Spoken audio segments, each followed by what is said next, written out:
Hey guys, welcome back to the channel. This is story about what if at the innocent age of 9 Hinata witnesses the hate the villagers have for Naruto part 1. Before I start, please do support for more amazing content and comments for part 2. Do consider to subscribe my channel and share my video to your friends and check out the description as well. Let's start the video. Naruto? Ah. Oh my gods, Naruto. Please stop. What is going on? Why were they doing this? I could barely see him. There were so many people. They were so angry, so loud, so violent. I knew it was Naruto they were attacking. I'd know his voice anywhere. It was hard to see him, but within the crowd I spotted his orange jumpsuit. It was stained with blood. Fireworks went off in the night sky. The noise drowned out Naruto's screams, but I could still hear him. Every year I loved watching the fireworks. The festival of the anniversary of the Kyuubi's attack was sad at times, but it was supposed to be a celebration of victory and triumph for our village. This night would forever change how I viewed those fireworks. I ran as fast as I could towards the crowd. Somehow I'd been separated from my father. I suppose I'd gotten distracted by so many festival attractions. He'll be angry at me when I see him, but right now that was the furthest thing on my mind. Right now the only thing that mattered was getting to Naruto. There must have been at least 50 villagers. They were all in a circle stabbing at Naruto, kicking him, punching him. He laid on the ground covering his head. I ran towards them as fast as I could. Tears were pouring down my face. I had to help him. I had to. I was short, so it was easy to run under their legs and maneuver around them. I tried to use what little chakra I had to move faster, but I've never been very fast or very strong. If only I was stronger. Somehow I managed to get to him. I ran under a man's leg and leaped forward just in time to stop a pitchfork from poking into Naruto's cowering body again. I engulfed him and used my body as a shield. I'd protect him against anything. Stop it! Why are you doing this? He never did anything to you.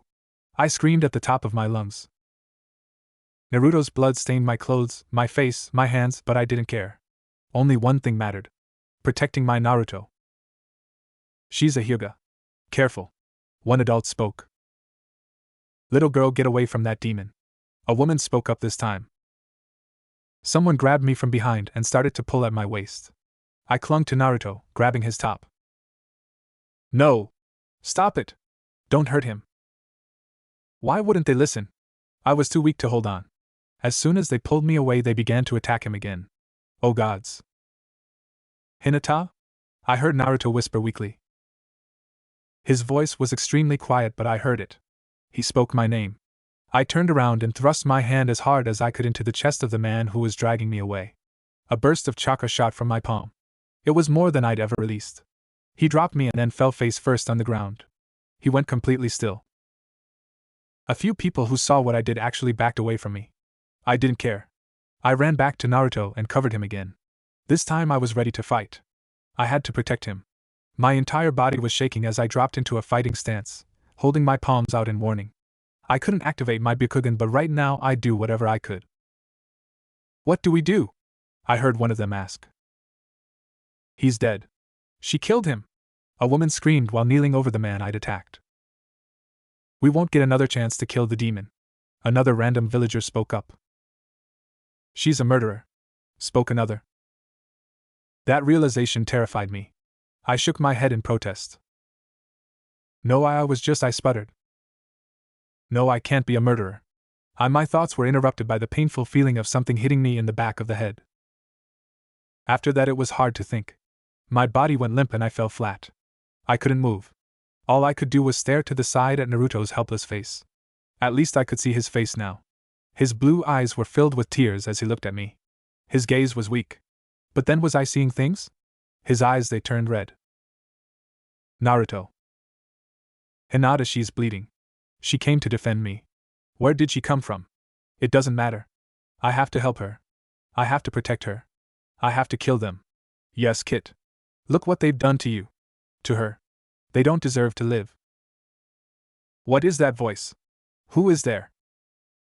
That doesn't matter now. Do you want power? Yes. I need to be strong. Ask and you shall receive. Is this a trick? You're wasting time, Kit. She is fading. Yes. I want power. I need power. The power to kill them all. Yes. Finally. Hinata. This has to be a dream. No, a nightmare.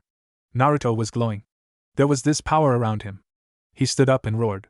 That roar was filled with so much rage, so much pain. It was terrifying, but somehow I wasn't scared. Hearing him roar made me feel safe.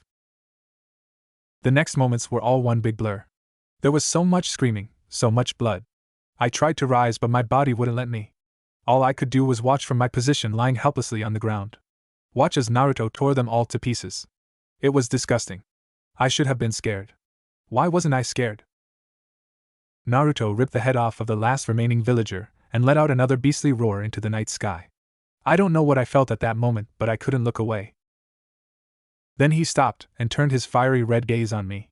I shivered. I was helpless. Was he going to kill me too? Naruto walked towards me and reached down. I closed my eyes, but I didn't feel pain.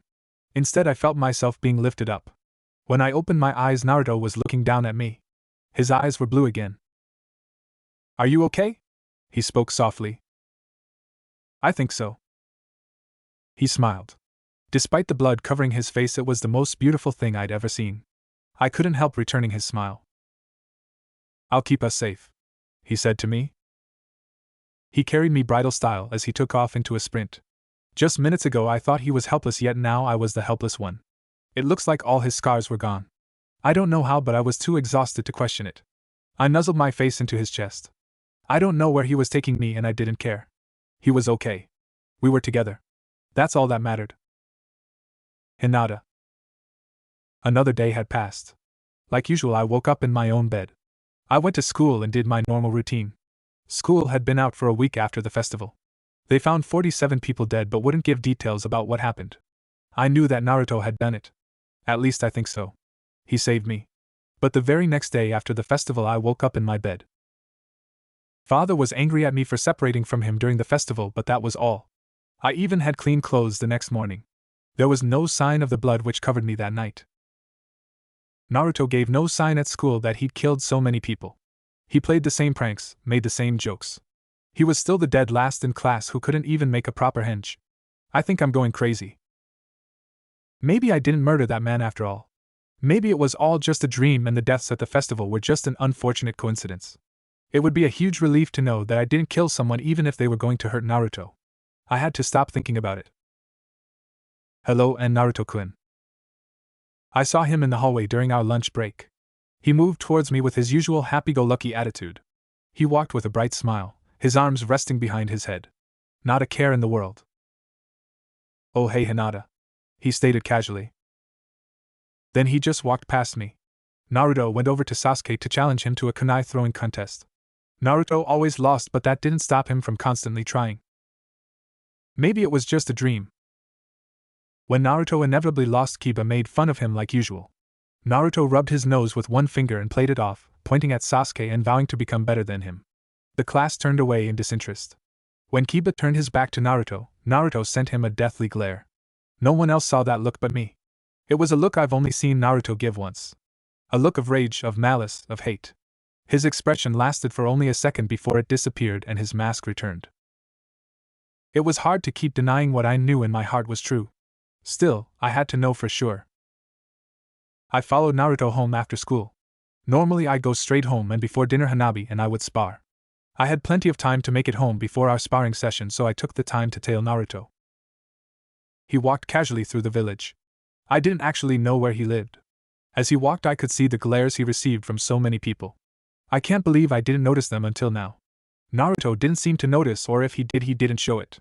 He just continued to walk with that carefree stride. He even had a contented smile on his face like he usually does. Is this really the same boy from that night? We finally made it to his apartment. I hid very far back, but I was close enough to see where he was going. The building was disgusting. It was located in the poorest area of the village. He walked into the rundown apartment building and disappeared. I didn't know which unit he was in, but I only had to wait a few minutes to find out. I could see his silhouette in the window of the third floor. I was too far away and too low to get a good look. At least I knew where he lived. It made me so sad. He lived alone in such a terrible place. How could the village let this happen? How could the Hokage let this happen? How could anyone? I got home just in time to spar with Hanabi. Father didn't seem to notice that I got home late. Or if he did, he didn't care. As long as I was on time for the sparring session and our quiet dinners, I was spared his wrath. I began to follow Naruto home regularly after that. He didn't always go straight home. Sometimes he'd stop at this ramen shop. Other times he'd pull a prank. It became routine for a while. Eventually, however, I noticed something strange. There seemed to be less people glaring at Naruto. I thought that was part of my imagination as well. As time went on, it seemed undeniable. Then something even stranger happens. One day I thought I noticed someone else in Naruto's apartment. I had to know the truth. The next day after school, I rushed to Naruto's apartment, determined to get there before he did. I knew about how long it took for him to arrive. He took his time, so it took about an hour. He could get there faster if he wanted, but he never seemed to be in a rush. Naruto kept his window open a lot, but it was on the 3rd floor. I still hadn't learned to climb up walls yet. Maybe if I really tried I could make it, but I decided to just try his front door instead. It was unlocked. Naruto's apartment was rather plain and small. There was only one room. Even that room was smaller than mine. It felt so lonely. I hesitated to explore. Technically, I was breaking and entering. Well, maybe not breaking. But I definitely wasn't supposed to be here. With a deep breath, I found the courage to continue. I was here to find out the truth. Never mind that this was Naruto's apartment. His living room, his bathroom, his bed. My face was burning bright red as I made it to his room. I took tentative steps forward, and the first thing I did was sit on his bed. I don't think my face has ever burned brighter. I was on Naruto's bed. Thump! I nearly jumped out of my skin. A noise came from his closet, like something falling to the ground. I thought about just running away, but something made me push forward. I got up and slowly made my way to the closed closet door. I opened it and gasped. Oh my gods! 2 people were tied up with rope. They leaned back against the closet wall. They were bloody and bruises. The smell of blood was overwhelming. I don't know how I didn't smell it until now. One was a man. He had on an apron. I think I recognized him. Yes. He was the owner of a restaurant that Naruto passes by on his way home. The other person was a middle-aged woman. She wore this large pearl necklace. I recognized her too. She worked at the jewelry store. Another place Naruto passed by on his way home. I was mortified. They looked like death. When they saw me, their eyes widened. They were gagged, but they screamed at me nonetheless. I could see their panic, their plea for help. The woman tried to move, but her wrists were tied behind her back and a clanking noise resounded from behind her. A metal chain bound them to a lock on the floor. You're not supposed to be in here, came the very familiar voice of Naruto. I swiveled around and there he was. How did he get in here without my noticing? I didn't hear or see him. Naruto, what's going on? I could barely get the words out. I must have sounded pathetic. I was so scared. Naruto maintained his carefree posture, walking next to me to look down at his 2 captives. Punishment, Naruto stated bluntly. The way he said it was haunting. He still sounded like Naruto, sounded so chipper. But his eyes. They were still bright blue, but they held something sinister underneath. Naruto squatted down to their level. They cowered, backing further into the closet like cornered animals. Their muffled whimpers made me quiver. Silence, Naruto commanded. They went quiet. I didn't know who was more terrified, them or me. Naruto reached forward and patted the head of the woman. She flinched from his touch. He stood up and closed the closet door, turning to face me now. I backed away until I fell over on my butt atop his bed. Naruto followed and looked down on me. What are you going to do to me? This is so terrible, Naruto. I whimpered. Naruto bent down and put his hands near the side of my hips. He stared at me for a long while. I turned my head away. I'm going to eat your soul, Naruto whispered. I couldn't help the tears falling from my eyes. I'm just kidding. Geez, Hinata. You're so serious, Naruto suddenly blurted out while rising up and giving me space. He laughed. How could he be laughing? His laughter was so innocent. I didn't know what to think. Naruto? I questioned cautiously. He rubbed his nose in that familiar Naruto way, a big grin on his face. How could he be so light-hearted in this situation? Sorry, I just couldn't help it. I didn't scare you too much, did I? Naruto placed his hands behind his head and waited for me to answer. I'm glad he was patient. It took me a while to gather my thoughts. I looked over to the closed closet door before glancing at him. Naruto. I'm so confused, I admitted. Naruto turned around and sat next to me on the bed, plopping down casually. Yeah, that's my bad. I probably should have told you what I was doing. I figured this was as good a way as any to show you. I figured you'd find out eventually given you've been following me all this time. Naruto commented matter-of-factly. My eyes widened. You knew I was following you? Why didn't you say anything? He shrugged. Well, I kind of liked it. That and I couldn't really be upfront with you. After that night the Hokage started watching me more closely. He came to me and asked me a lot of questions and started a secret investigation. I told him I didn't remember what happened during the festival. I lied, but I know he didn't believe me. So the reason it may seem like I've been ignoring you is because I didn't want to act suspicious and draw any unnecessary attention. At least not yet. I still have to get stronger. Naruto explained. I was shocked. It took me a while to respond. While I gathered my thoughts, Naruto just stared at me. I couldn't maintain eye contact. I knew it wasn't just a dream. So you really killed all those people? Yep. I fidgeted. So I killed that man? I feared hearing the truth. Totally. In one hit too. I'm impressed. How could he be so casual about this? Naruto. He rubbed the back of his neck and sighed. Yeah, I know. This must be a lot for you to take in. Don't worry. I'm taking care of everything. Like I told you. I'll protect us. Naruto stated confidently while rising from his seat. I watched him warily. He walked over to the closet and knocked on the door.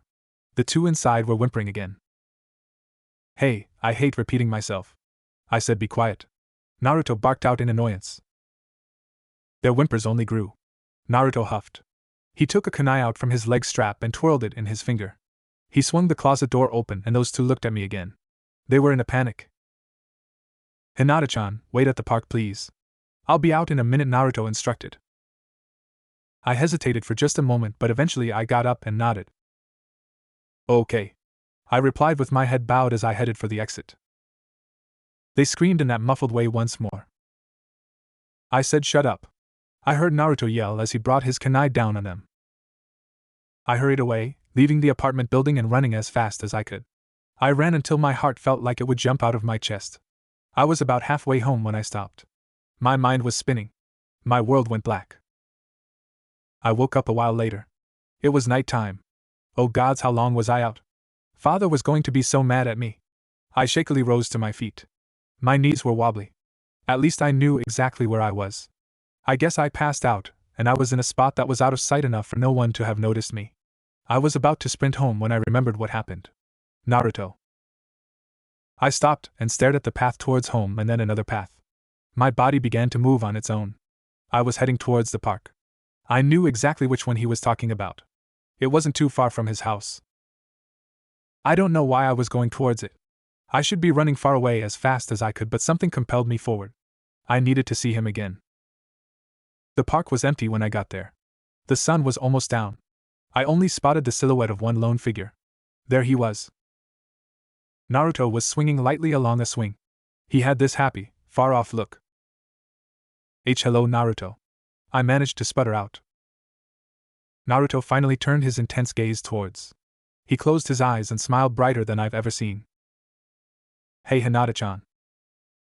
The way he spoke my name was it made me squirm.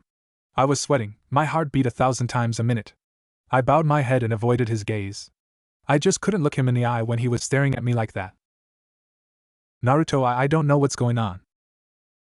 I'd been thinking that a lot lately. Naruto let out his patented Naruto chuckle.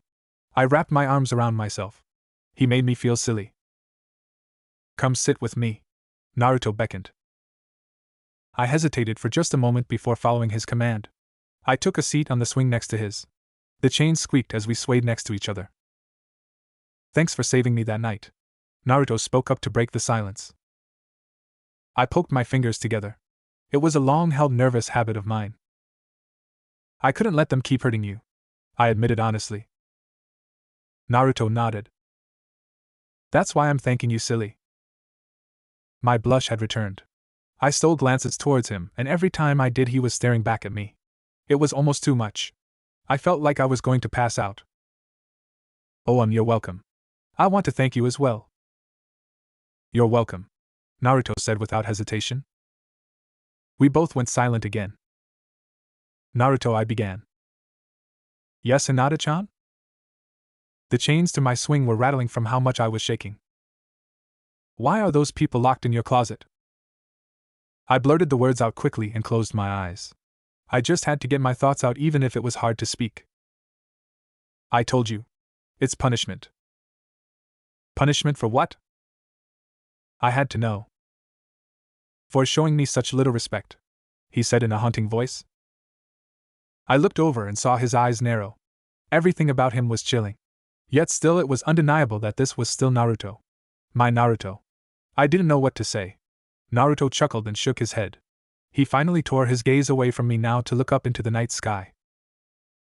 I'm tired of people hurting me, glaring at me, hating me for no reason. I have a secret that I didn't find out until that night. The Kyuubi, the fox demon that was defeated all those years ago. They didn't kill it. It was too strong. So they sealed it away inside of a baby whose chakra was strong enough to contain it. That baby was me. My eyes widened in shock. I just couldn't believe it. Naruto. He reached over and brushed a finger along my cheek. Don't worry, Hinata-chan. I'm fine. Despite everything, his words and his touch made me feel a lot better. I still had to know more. So that's what happened? The Kyuubi possessed you? Made you kill all those people? I asked in a hopeful manner. He didn't hesitate to crush my hopes. No. I did that all by myself. I just borrowed Kyuubi's power. But I killed those people. Those scum. Naruto spat out the word scum.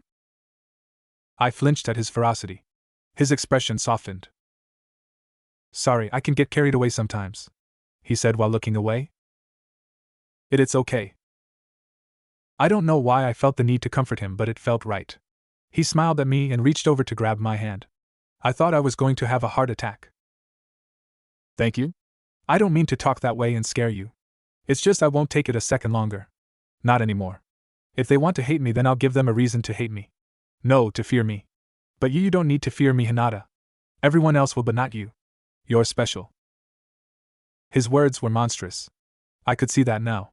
But somehow that didn't matter when he said something in particular. I'm special? He chuckled softly and nodded. Of course you are. You saved me. You stood up for me, you defended me from those bastards. I'll never hurt you. Even if you never talk to me again, I'll understand. My body moved on its own again. I jumped up from my swing and engulfed him in a hug. My arms wrapped around his neck. I actually ended up knocking him out of his swing. We both fell to the ground, but he held me close and broke our fall. I won't do that, Naruto-kun. I love you. I blurted out before gasping and covering my mouth. He smiled bright and looked up to me with a gentle expression. His arms were wrapped securely around my waist as we laid together atop the grass. I was so embarrassed. I dropped my head low and hid my face in his chest. I love you too, Hinata-chan. I looked up to him with a feeling I couldn't recognize. We stared at each other for longer than we probably should have. He was the first to look away. Hinata-chan, would you like to know my dream? Naruto suddenly questioned. I just nodded. I couldn't speak. I don't know what kind of pathetic noise would leave my throat if I did. This world is so messed up and people can be so cruel. They only care about themselves. They will hurt anyone to make themselves feel better about their stupid lives. My dream is to rule this world and teach everyone a lesson. I was shaking, but I didn't pull away. What lesson is that, Naruto-kun? You reap what you sow. His voice was darker than I ever heard it. But as soon as he said it, his mood brightened. Or something like that. I know that's kind of a corny line, but still. You get the point, Naruto said with a childish giggle. Despite how horrible what he was saying was, I couldn't help laughing with him. I laughed harder than I can ever remember. Hinata-chan. Yes, Naruto-kun? When I conquer the world, I think I'll be like the first king of the world. Or emperor. Yeah, I like the sound of that better. I want you to be with me when I do. How does being an empress sound?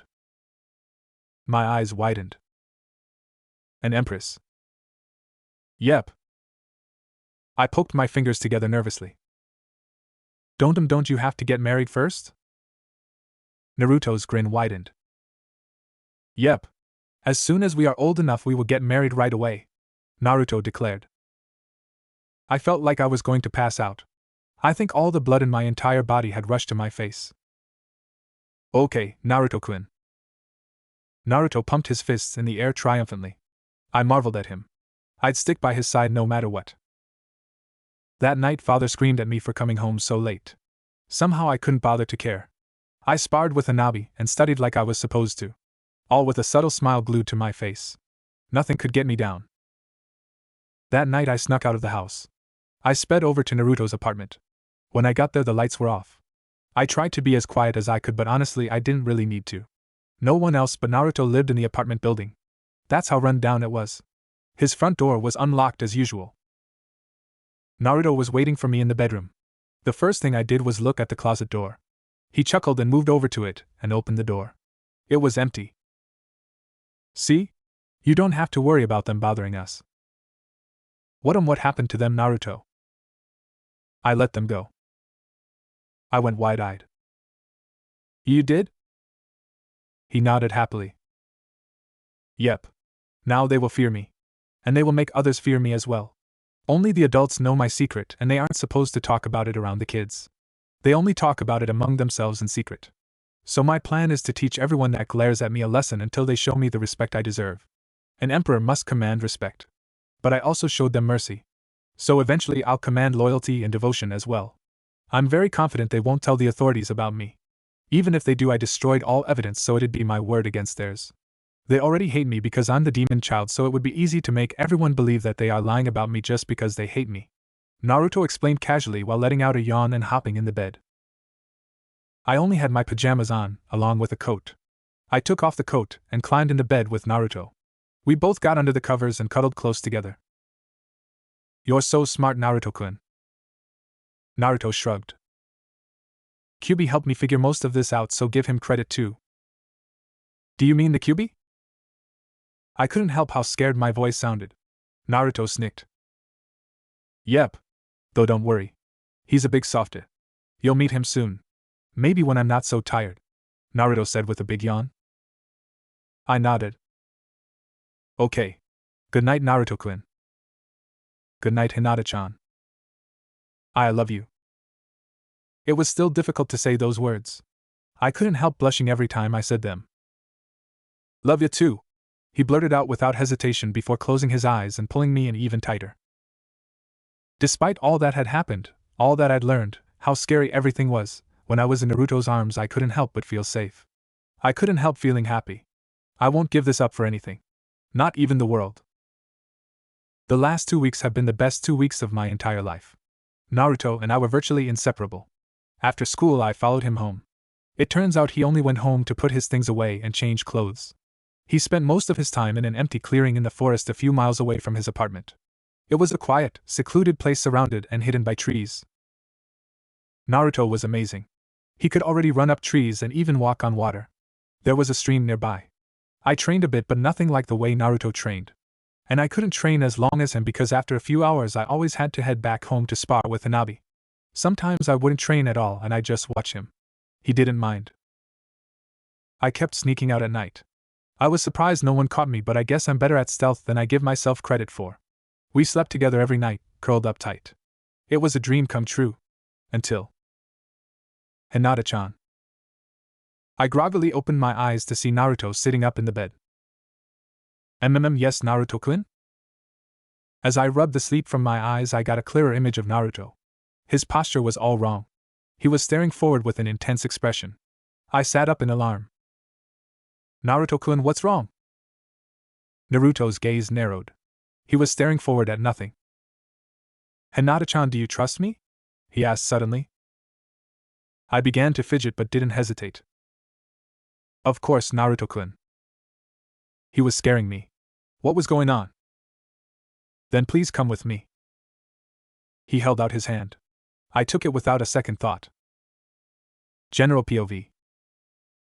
The area is clear, Hayashi-sama. A shinobi with the distinct eyes of a Hyuuga spoke respectfully towards the clan leader, Hayashi Hyuuga. Naruto's apartment building was surrounded by Hyuuga shinobi. Hayashi stood atop a nearby building. He had his hands tucked in the sleeves of his robe. Hayashi took a hand out of his sleeve and waved it. When seeing that gesture, the battalion of Hyuuga shinobi sprung forward. Naruto's bedroom window was open and so was his front door. Shinobi dashed through the window one after the other. They sprinted towards the bed and removed the sheets to reveal both Naruto and Hinata sleeping soundly. Hinata's mouth was covered as her body was pulled from the bed. She opened her eyes and released a muffled scream as a hail of shuriken rained down on the sleeping form of Naruto. They struck clean. Hyuuga appeared in the blink of an eye to send a powerful palm strike straight at Naruto's heart. Hinata wouldn't stop screaming. At least until the form of Naruto erupted into a cloud of smoke. Hyuuga's eyes widened in shock. A clone? But how did we not notice? The man thought to himself in alarm. The sound of muffled laughter drew everyone's attention. Hinata was giggling uncontrollably. Release her! Hyuuga barked. When her mouth was uncovered, Hinata's childish laughter continued to fill the room. So much for the almighty Byakugan. Hinata teased before erupting in a cloud of smoke. Naruto appeared from the smoke, the boy sticking his tongue out at Hyuuga and giving the man the stink eye. The boy was soon riddled with shurikens and pinned to the wall behind him. Hyuuga closed the gap in less than a second. What have you done with my daughter, demon? The man barked. Naruto maintained a cocky grin.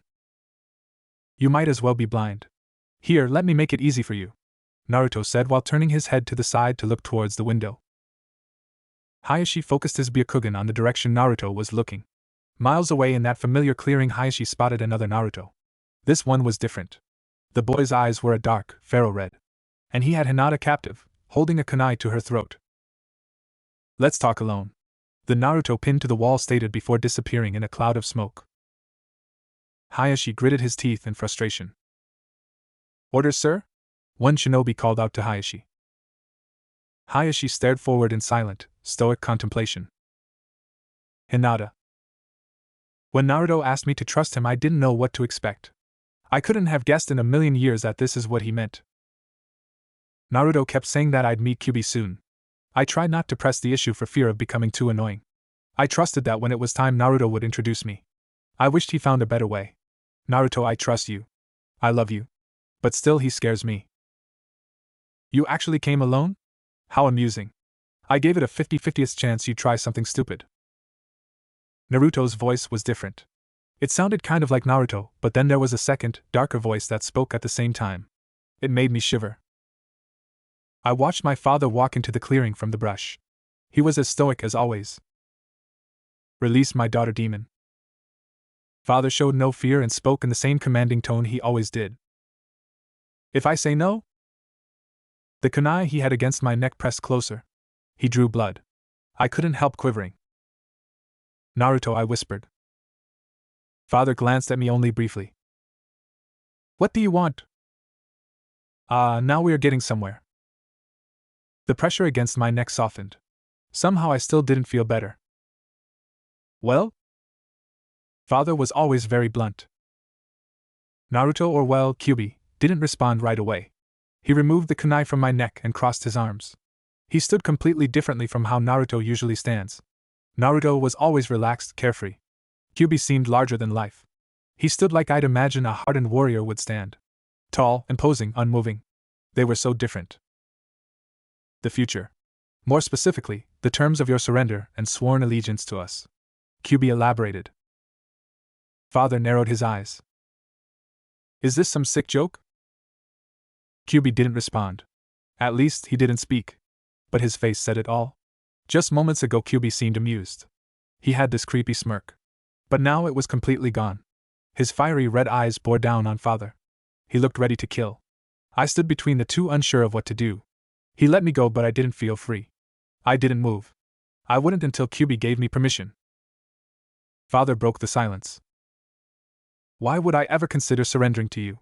Were you capable of destroying us, we would not be having this conversation. You're stalling. For what I don't know, but it's clear you have lost much of your power. In fact, tonight you will die at my hand. Father dropped into a fighting stance and disappeared. I was suddenly lifted off my feet. I couldn't help the surprised squeak that erupted from my throat. Another shinobi had picked me up and was carrying me through the air. I reached out towards Naruto in the same way I did on that night months ago. This time I was powerless to stop my capturer from tearing us apart. This was another Hyuuga. A trained shinobi. What could I do? A huge burst of chakra erupted from Naruto's back as father appeared directly in front of him. Naruto! Oh God. I knew what that meant. I'd done it to a man and that man died instantly. And I was only 9 years old. A blow from my father was something else altogether. Tears poured from my eyes. The shinobi carrying me landed on a tree branch far away to observe. I could barely see what had happened. I feared the worst. Hayashi POV. That blow struck clean. It was only a matter of time before the monster would fall limp at my feet. After all these years of enduring its evil, watching it just walk around, it was finally dead. The council agonized over how to handle the demon child. I sat back in frustration as they gathered night after night without a conclusive decision. It took them so long to decide. I had to let Hinata spend 2 weeks in this demon's bed. 2 weeks. After this night I'll make things right. I'll make sure she is monitored for any sign of corruption. We will move on from this nightmare. The demon's head was hung low. It didn't move.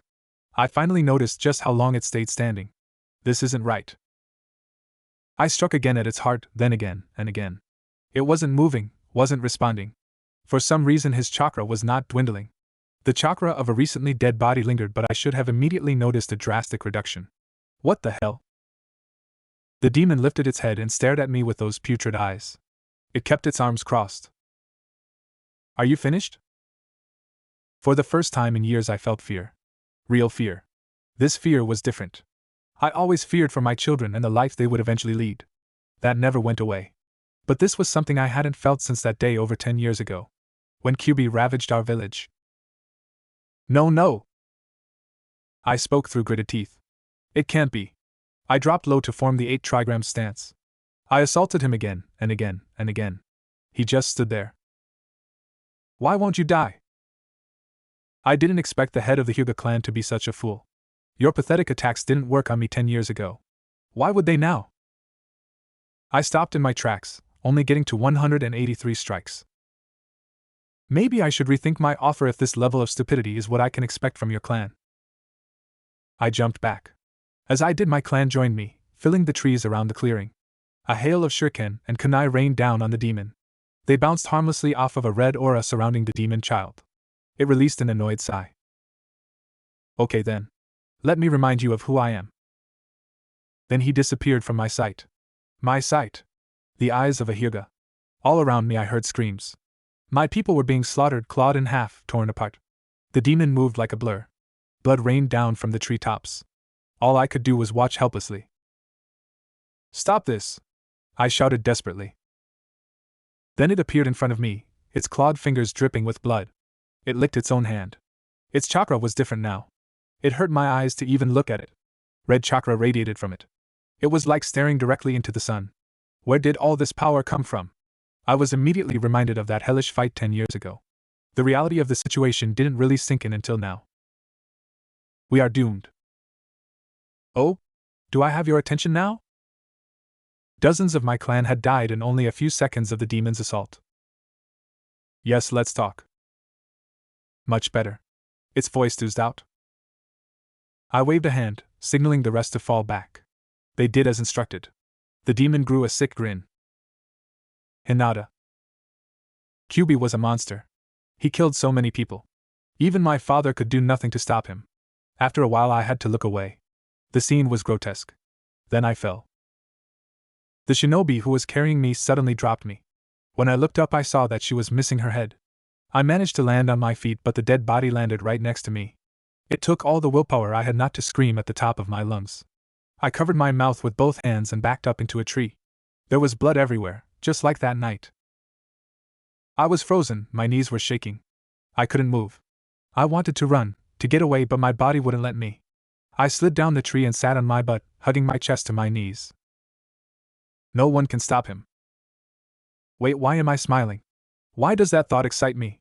I hugged my arms around myself. Somehow, despite all the carnage, I felt safe. I managed to shackly rise to my feet. My father was talking to Kyuubi. I couldn't hear what they were saying. They were too far away. I took a step forward, but as soon as I did, I found myself being picked up again by yet another shinobi. I struggled this time. Stop squirming. We have to get as far away as possible. The shinobi's panicked voice sputtered out. No, let me go. I have to stay. I insisted. Are you crazy? I shook my head and sent a palm strike to the shinobi's chest. The shinobi dropped me and grabbed his chest. He didn't die like the first man I attacked. This was another Hyuuga after all. We fell to the ground and rolled a bit. The shinobi struggled to rise to his feet.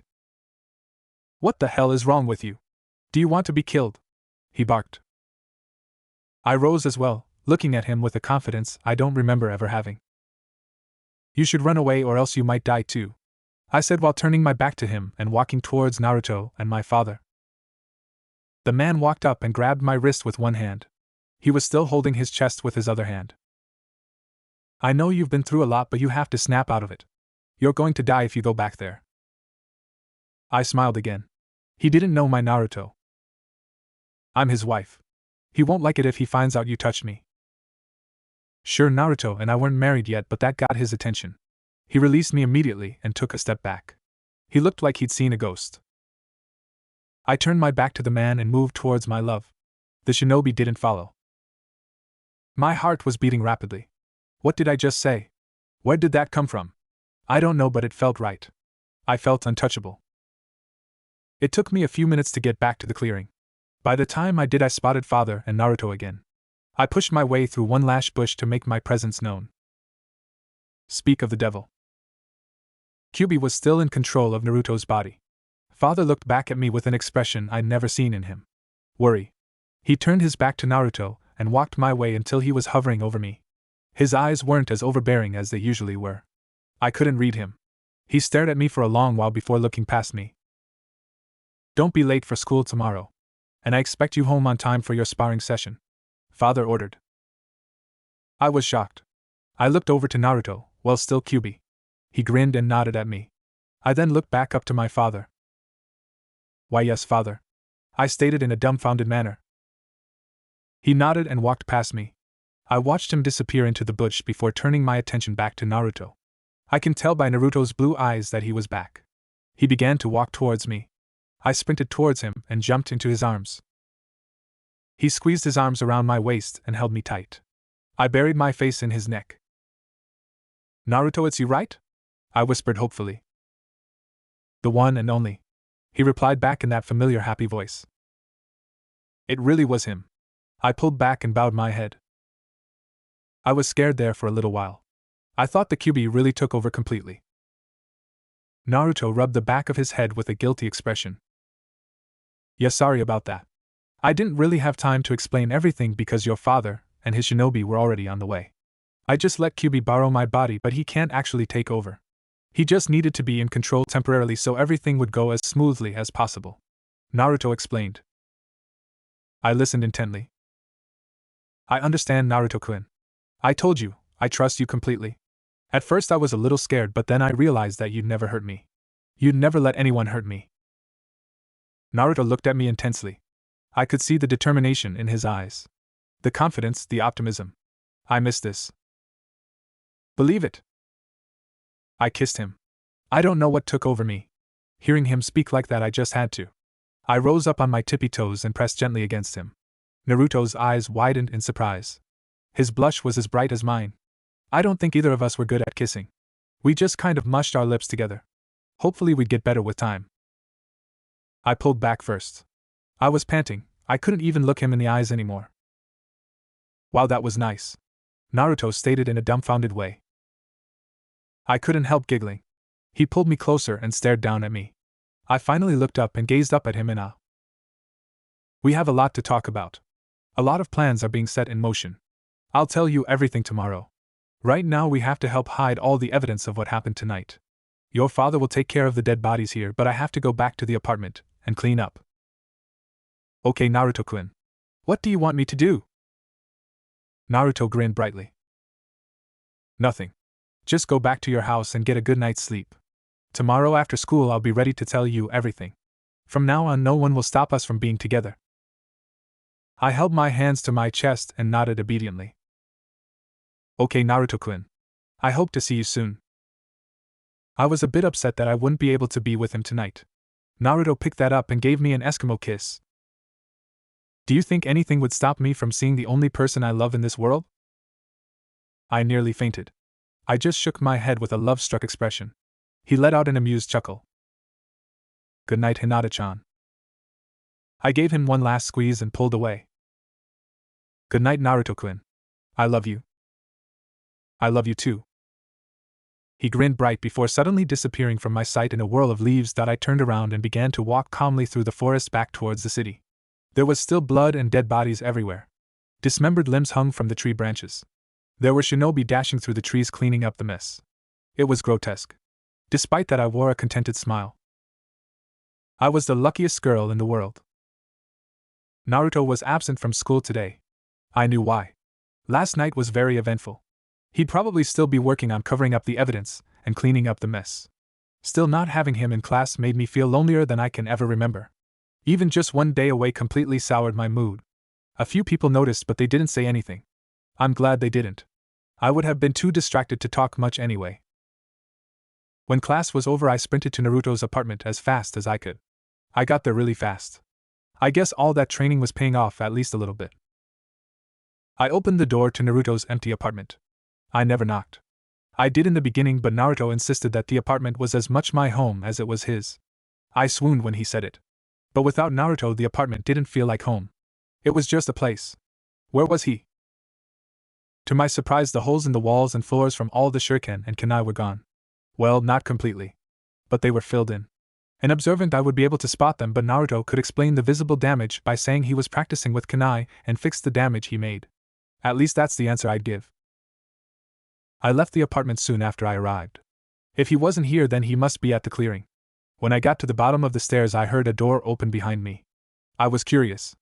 I didn't think anyone lived in the entire building but Naruto. When I turned around, my heart fluttered like it usually did when laying eyes on my love. There he was.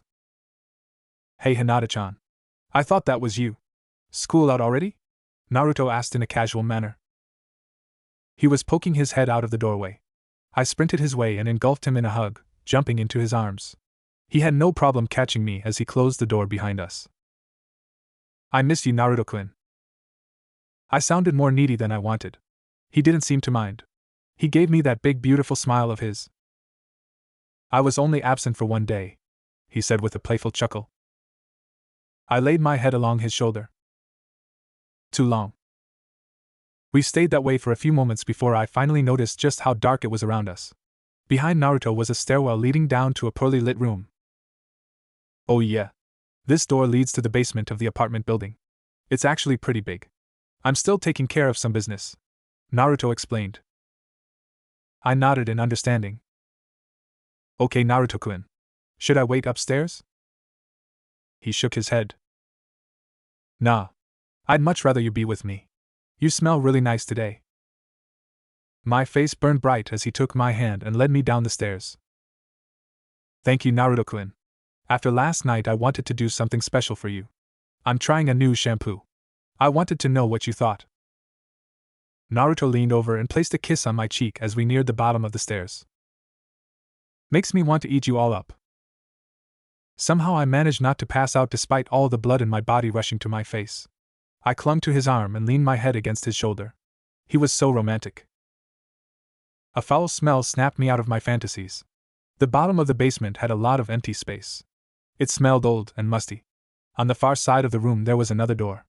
Naruto led us right to it. Sorry about the smell. This place hasn't been cleaned in a while and I haven't gotten around to it. I'll have one of my clones take care of it tonight, Naruto stated nonchalantly. I nodded as Naruto got to the door. He took out a ring full of keys from a pouch along his leg and unlocked it. I'd never seen him with those keys before. The sight on the other side of the door gave me pause. It was a large room. Maybe it was a storage closet. It was a bit larger than any storage closet I'd seen, but I couldn't think of another use for it. But more importantly were the three women who were chained to the far wall, their wrists bound above their head. Naruto flicked a switch to turn on the ceiling light, startling the women. They looked up and immediately let out muffled whimpers. Naruto released my hand and approached them. Naruto maintained a casual stride, his arms placed lazily behind his head. He watched them for a little while. Ah, you must be thirsty. Hinata-chan, can you bring me that bucket? Naruto questioned while pointing to a table right next to me. I tried to avoid their gaze. The three women were looking at me with clear panic in their eyes, the same as the other two Naruto had kidnapped before. I bowed my head and silently moved over to the table. The table was riddled with various knives, kunai, screwdrivers, hammers, and some other objects I couldn't name. The bucket was resting on the center of the table. It was half filled with water. It didn't look very clean. I picked it up by the handle and carried it over to Naruto just like he asked. "Thanks, babe," Naruto said casually while taking the bucket from me and giving me a kiss on the cheek. Despite the terrible situation, I still couldn't help blushing. The women kept their eyes on me. I refused to look at them. Naruto squatted down in front of the one in the center. She was a middle-aged woman with bright blonde and gray hair. "You first," Naruto said while removing the gag from her mouth. "Please let me go. I'm sorry I glared at you. I'll never do it again. Just please, Em." Naruto gagged her again. "Such a shame. You wasted your chance to drink with useless words. When I want you to speak, I'll tell you to speak. We'll see how you do in another 8 hours," Naruto stated heartlessly. What made me shiver was Naruto's tone. He was still so chipper, so upbeat. He moved to the women to the right. She had a striking resemblance to the first women. They could have been sisters. "Your turn," Naruto said while engaging the other blonde-haired women. This one wasted no time in drinking desperately from the pail that Naruto held to her lips. He let her drink her fill until she pulled back. "Please," she began. Naruto gagged her before she could continue. He moved to the last woman. That woman had pitch black hair. I noticed that she wore a marriage ring. Naruto didn't speak to her this time as he undid her gag. She drank her fill and stayed silent when she pulled back. She was notably more calm than the other two. Naruto patted her on the head. "Smart girl. I'll only give you half time," Naruto said while securing her gag. Naruto stood up and handed the bucket to me. I wordlessly returned it to the table. When I turned around, I saw a dark ball of blue fire forming in Naruto's palm. The women began to release muffled cries of protest. Tears were streaming down their eyes. I didn't know what Naruto was going to do, but I had a pretty good idea. The ball of fire split into 3 separate, smaller balls. One was distinctively smaller than the other two. Then the flames shot out towards the girls and set their entire bodies ablaze in blue flame. Their muffled screams were sickening. Naruto clapped his hands together, as if finishing a long day's work. He turned his back to their suffering and reached a hand out towards me. I hurried to his side, leaving the women to burn. Naruto closed the door behind us as we exited. I couldn't help looking back. The last thing I saw was the black-haired woman's eyes baring down on me as if to say, "How could you allow this?" The trip to the clearing was especially quiet today. I kept my head down, lost in my own thoughts. "That really bothered you, huh?" Naruto questioned while glancing over to me. I turned my head away. "Is all that really necessary, Naruto-kun?" I was hesitant to ask. Naruto shrugged carelessly. "Necessary? No, not really. I do it because I like it. And because they deserve it." I began to poke my fingers together. Naruto's gaze lingered on me, but I didn't question him further. He released a soft sigh. "I know that may not be the answer you want to hear, but I can't say it any other way without lying. And I will never lie to you." Naruto's voice was gentle. I stole glances up to him. "I understand, Naruto-kun." He nodded as we finally arrived at our clearing. There were a few signs of the battle that went on last night. Well, it was less of a battle and more of a slaughter. But there was no blood and no bodies. Just broken branches and dented trees. Naruto walked out in front of me and looked up into the sky. He closed his eyes and let the warm rays wash over his face. I watched him silently. Admittedly, I was still a bit nervous. I didn't want to be.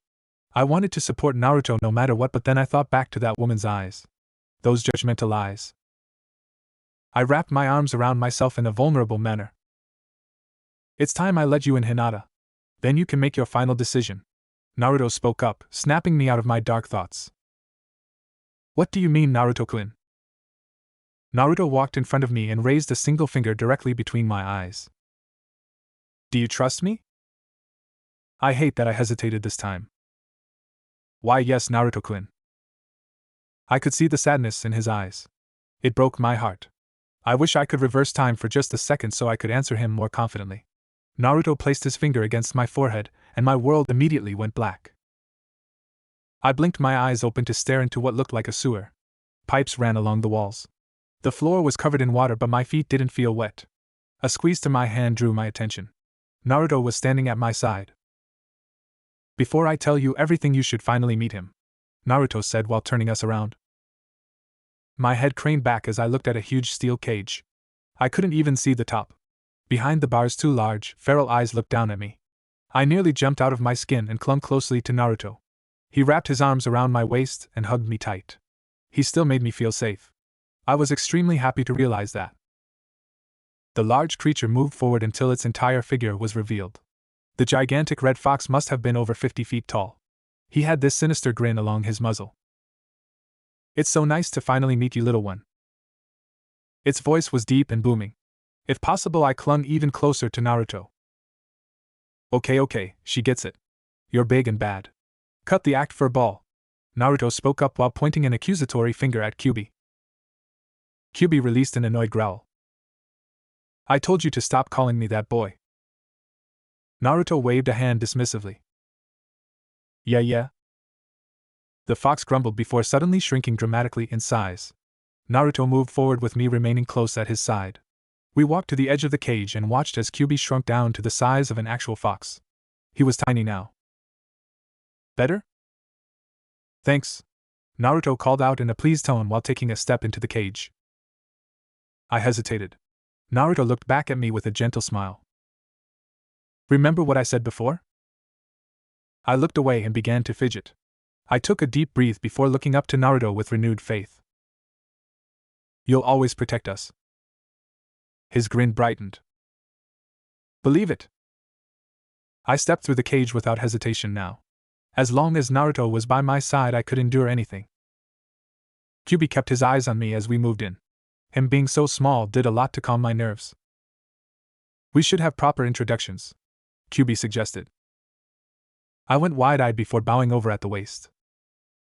"It's nice to meet you, Kyuubi-sama," I blurted out to show as much respect as I could. To my surprise, Kyuubi bowed his head and closed his eyes. "The pleasure is all mine." I was quite surprised by his politeness. I lifted my head as Naruto walked up to Kyuubi.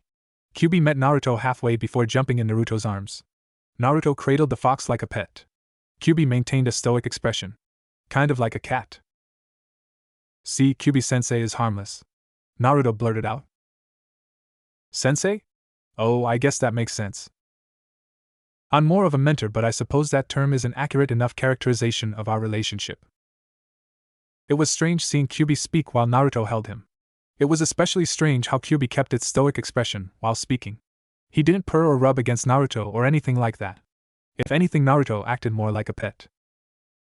"Well, now that you've met Kyuubi, I think it's time I told you about our plans. It was mostly my idea, but Kyuubi helped me figure out most of the details of how things will actually work," Naruto explained. Kyuubi jumped out of Naruto's arms and began to walk further into the cage. "I'll leave you to it then," the fox called out. My eyes lingered on Kyuubi until it disappeared into the darkness. I then turned my attention to Naruto. He was staring at me intensely. It made me shiver. "Come here," Naruto beckoned. I stepped forward thoughtlessly and fell into his arms. There was something about the way he spoke that compelled my compliance. He stole a kiss from my lips.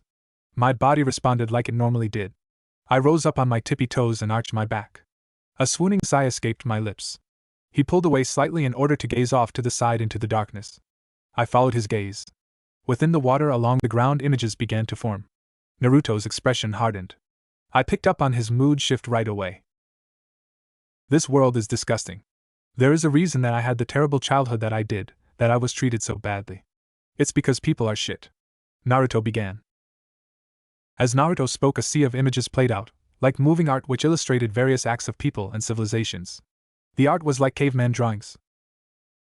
They are selfish, petty, greedy, murderous, warlike. All they care about is themselves and their families.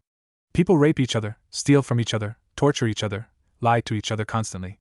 1,000 people will step over just one in need because it's too inconvenient to help," Naruto ranted.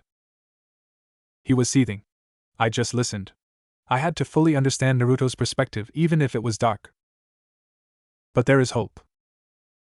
That admission drew my attention. "You really think so, Naruto-kun?" Naruto nodded with a gentle smile. "I do. I've also seen the good in people. Iruka-sensei is a perfect example of that. He supports me and is kind to me despite knowing that I am the demon child. He didn't let the hate of the villagers taint his morals. Even despite being a chunin, he has never taken a life. He's always found a peaceful path forward and shunned tainting his hands with blood as so many others have done. It was clear to me how much admiration Naruto had for Iruka. Naruto's eyes narrowed. People like him deserve better. People like the boy I used to be, the girl you used to be, deserve better. I want to make a world where everyone is like Iruka. The world I envision will be a good world where lives like mine, and even lives of neglect like yours are made impossible. A world filled with only good people, kind people. I want to make a world where if one person falls, everyone reaches out a hand to help them. I marveled at Naruto. That's so beautiful, Naruto. He didn't look at me. He grew a sad smile. It will be, but first, in order to make that dream come true, I have to break this world. Naruto hissed. My attention shifted down to the water again. I watched images of a lone figure passing judgment over a crowd of people. The world I envision can exist as long as there are people with black hearts. That's where Kyuubi comes in. I was a bit lost after that. What do you mean, Naruto-kun? Kyuubi reappeared in the distance, still in its small fox form. It just sat in the darkness staring at us. In order to gain the power to rule this world, I made a pact with Kyuubi. He will teach me, help me grow stronger. For as long as I live, I will be able to draw from his power and knowledge. In exchange, those I deem unworthy of life, those who break my laws, and those who I decide kill along the path, Kyuubi will have first claim on them. Kyuubi will devour them. My eyes widened in shock. Devour them? Kyuubi grew a twisted grin along his muzzle. When a human commits a sinful act, it changes their heart, makes them less pure. When a person lies, cheats, steals, kills, rapes, those actions taint their heart. Not every action is equally tainting. The worse the sin, the blacker their hearts and the more delicious they are to Kyuubi. I was mortified. Naruto seemed nonchalant about those details. Even a seemingly justified action like killing or maiming someone who is a direct threat to someone you love is tainting. An action like that destroys a person's innocence no matter how justified. Naruto's eyes settled on me now. Oh gods. I covered my mouth in horror. Is that what Naruto thought of me? I had a black heart? Naruto chuckled. It's okay, Hinata. In a world as messed up as this, it's nearly impossible to maintain a pure heart. Especially when it comes to defending someone you love. That's what I want to change. When I conquer the world and create my empire, one by one I will kill those who represent the worst aspects of human nature. Even a crime as petty as lying or cheating will be punishable by death. I'll give this tainted society the punishment it deserves. And hopefully by the time you and I die, we will be the last people with black hearts. Our deaths will usher in a new era of peace and love that our children can thrive in. My mind was racing as I listened. But all that death. How can you be sure that your efforts won't be in vain after you die? If you do this, if you kill so many people and then the world just becomes the same after you die, then what would have been the point? If I made a good enough point, maybe I could change Naruto's mind. He grinned at me. That's also where my pact with Kyuubi comes in. As Kyuubi consumes people and absorbs their chakra, his power will grow. Eventually he will become so powerful that no one will ever be able to challenge him again. When I die, he'll even absorb my chakra. He will use his eternal life to be the ever-vigilant judge, jury, and executioner that watches over the society I create. He will keep people in check and hunt down those with black hearts until all that remains are the good, innocent, loving, self-sacrificing people like Iruka-sensei. No one will ever need to kill again. There will be no war, there will be no rape or slavery, none of it. That is our pact. Kyuubi will forever shepherd the innocent world. And I will be its harbinger. I fell on my butt now. It was all too much to take in. Naruto stepped closer and stood above me, his intense gaze bearing down on me. As emperor, I will bring this world to its knees.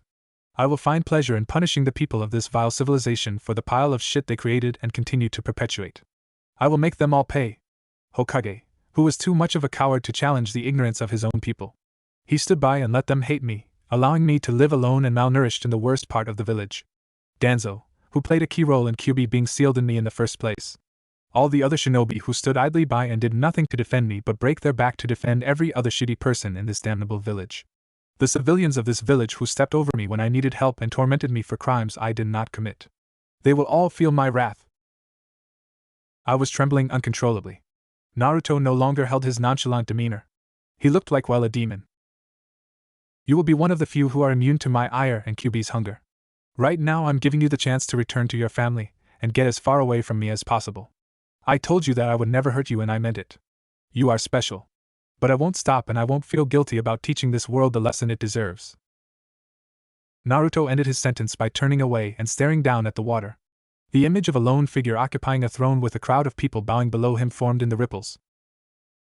I stayed silent for a long while. My mind was going a mile a minute. I could barely think. I had to calm down. I closed my eyes and held my hands to my chest and began to breathe deeply while exhaling through my nose. Mother taught me this calming technique before she passed. I stopped focusing on my thoughts and instead focused on what I felt. What I truly felt. I reflected on the events of the last few months.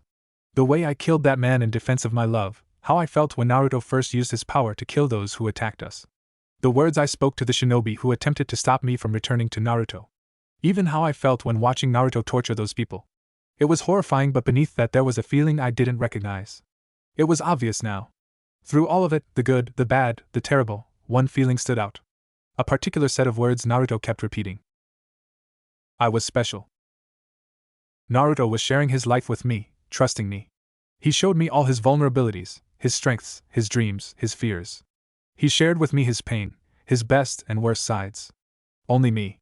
I didn't even think Kyuubi held the bond that Naruto and I had. No, no one did. Just me. He picked me. I rose up to my feet and stepped calmly towards Naruto. He turned to face me, a wary gaze on his face. I could see the fear in his eyes. He feared that I would reject him. At this moment, I may have been the only person in the world who could truly hurt him without fear of feeling his wrath. Others who glared at him would find themselves at his mercy. Those that attacked him would feel his claws, his teeth, his fire. But not me. Only I could hurt him and only I could accept him in that special way. Unconditionally, unfalteringly. Only I could have his heart. You can't get rid of me, Naruto-kun. I'm here to stay. I spoke in a breathless voice while trailing my fingers through the hair on the side of his head and gently caressing his scalp. I saw something in Naruto that I don't recall ever seeing. Doubt. Why? After everything I've shown you, after everything I've done, you still want to be with me? I'm not going to change, Hinata-chan, and I'm not going to stop.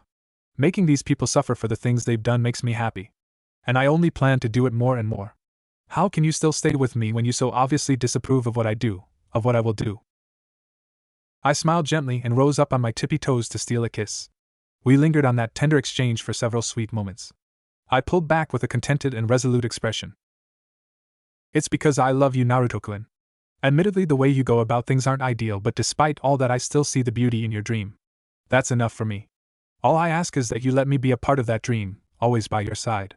I will always love you, Naruto-kun, no matter what. Believe it. Naruto did something I couldn't have predicted. He started to cry. He reached an arm up to wipe his tears. He tried to look away, but I wouldn't let him. I rose back up to re-engage our loving kiss. I couldn't help tears falling down my cheeks as well. I love you, Hinata-chan. Or should I say Empress Hinata? Naruto spoke sweetly to me. My smile brightened. I love you too, Naruto-kun. Or should I say, Emperor Naruto-kun? Naruto let out a jovial giggle. Probably more at the fact that I still put kun at the end of his name, even when calling him emperor. It was an improper way to speak, but to me he would always be Naruto-kun. I like the sound of that. The image in the water, which previously showed one lone figure on a throne, now shifted to show two figures sitting next to each other on their respective thrones. A man and woman forever united, forever at each other's side. Before we could kiss again, our bodies were suddenly engulfed by two giant furry foxtails. Okay, you two, if you are going to be like that, you can do so outside my home. Kyuubi's annoyed voice grumbled as he picked us up and set us on our feet outside the cage. He was in his giant fox form now. Naruto rubbed the back of his head sheepishly. I clung to him. My world went black again. We were back in the clearing. Naruto's finger was still pressed against my forehead. Without missing a beat, I sprang forward and engulfed him in a hug. He fell back into the grass and wrapped his arms around my waist securely. Naruto released a dominant growl and rolled us over so he was on top and I was the one on my back. I let out a squeal as he bent down to engage me. We didn't train that night. He didn't complain. Naruto let two of the women go a week later. Turns out the woman who was married had a darker heart than the others. She was cheating on her husband. Kyuubi devoured her.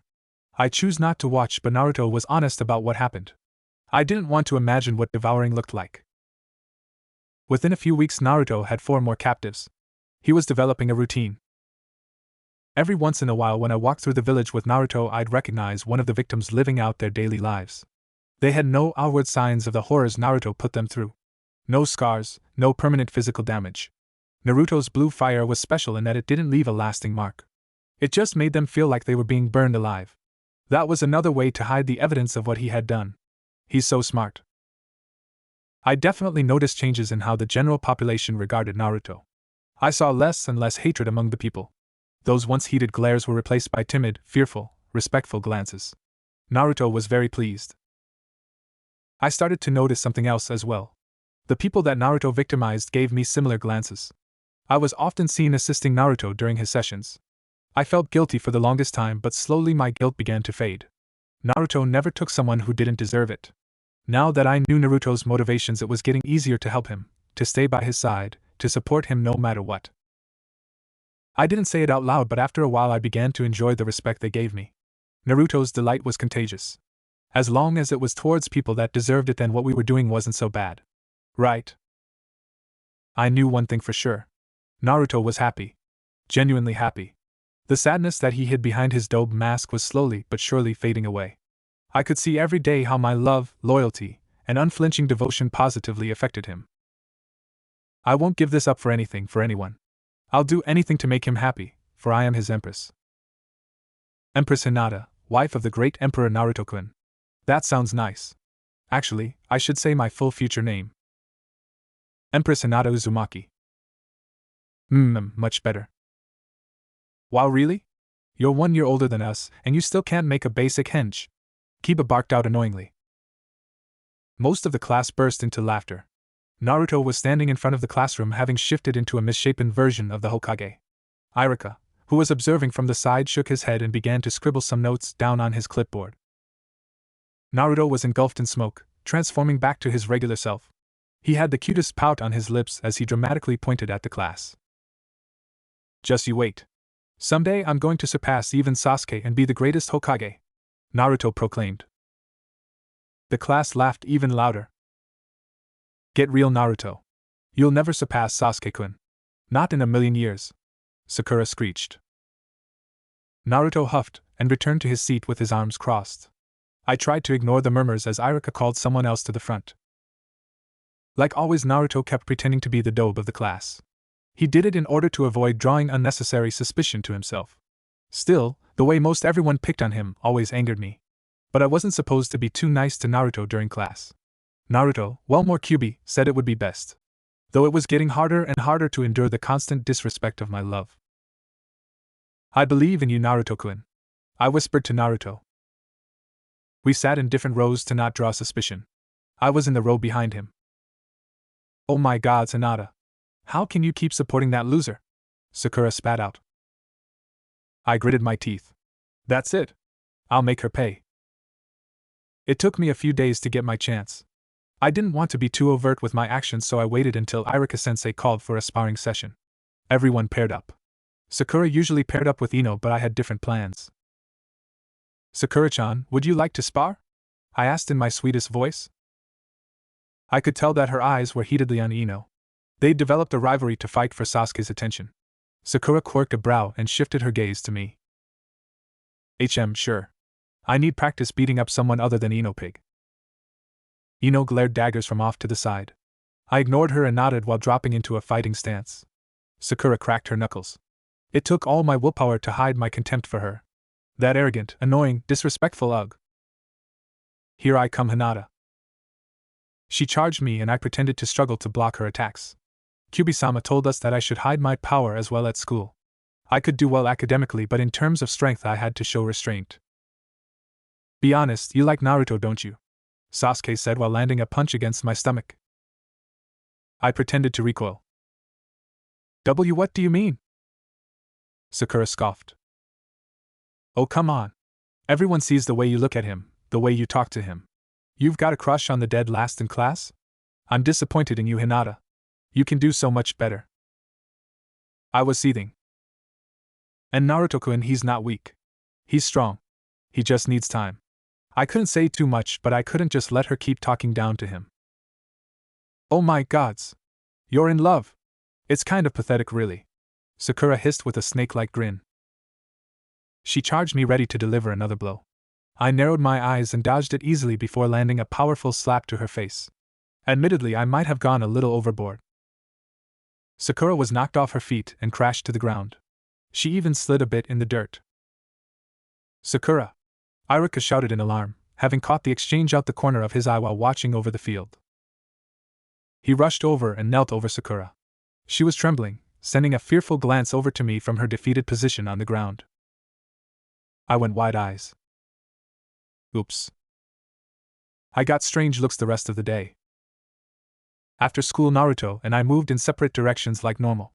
After a while, I turned and head back to our apartment, or our clearing. Kyuubi advised us that we should keep our relationship secret, but often I had doubts as to why. I knew why Naruto needed to hide his strength, but why couldn't I be outwardly open with our relationship? It was a bit frustrating, but Naruto agreed with Kyuubi, so I did as instructed. Still. Hey! Someone called out to me, snapping me out of my thoughts as I walked down a common path. I hadn't yet turned towards our apartment yet. I swiveled about and was surprised to see Sasuke. Oh, hello, Sasuke. I responded back pleasantly. What did he want? Sasuke has never really spoke to me or sought my attention. Like most girls, I was pretty much invisible to him. Not that I minded. What he did next completely shocked me. Without warning, Sasuke quickly pulled a kunai from his leg pouch and sent it sailing for my chest. I narrowly dodged it before finding another half-dozen kunai sailing my way. Sasuke! What I called out frantically while weaving through and dodging each deadly weapon which was sent my way. Sasuke appeared in the blink of an eye just above me. My body moved on instinct. He aimed an axe kick down on my head. I blocked his kick with one hand and gently swept his leg to the side to throw him off balance. Before he could recover, I spun and sent a palm at his chest. My strike landed clean, sending him sliding backwards. Sasuke stopped and grew a satisfied smirk. I had no idea what was going on. Was this really Sasuke? Why would he attack me? I was tempted to activate my Byakugan, but I thought better of it. It was too early for that. I knew it, Sasuke proclaimed. I frowned. Knew what? What's going on? I questioned warily. Sasuke tucked his hands in his pockets and walked up to me with his normal cool swagger. I hesitantly rose up from my fighting stance, though I was still on guard. You're stronger than everybody else in class. By a lot. Why are you hiding your strength? Sasuke asked while stopping right in front of me. I went wide-eyed and gazed off to the side, unsure of what to say. I am well. I didn't want to make something up. Not when I was so caught off guard. I knew it wouldn't sound believable. So I let out a calming breath and looked up to him with a serious gaze. That's my business. Please stop following me, I stated sternly before turning my back to him and beginning to walk off. Sasuke grabbed my wrist. My Byakugan flared. He made me nervous. I stared him down in warning. Sasuke matched my gaze without falter before letting me go.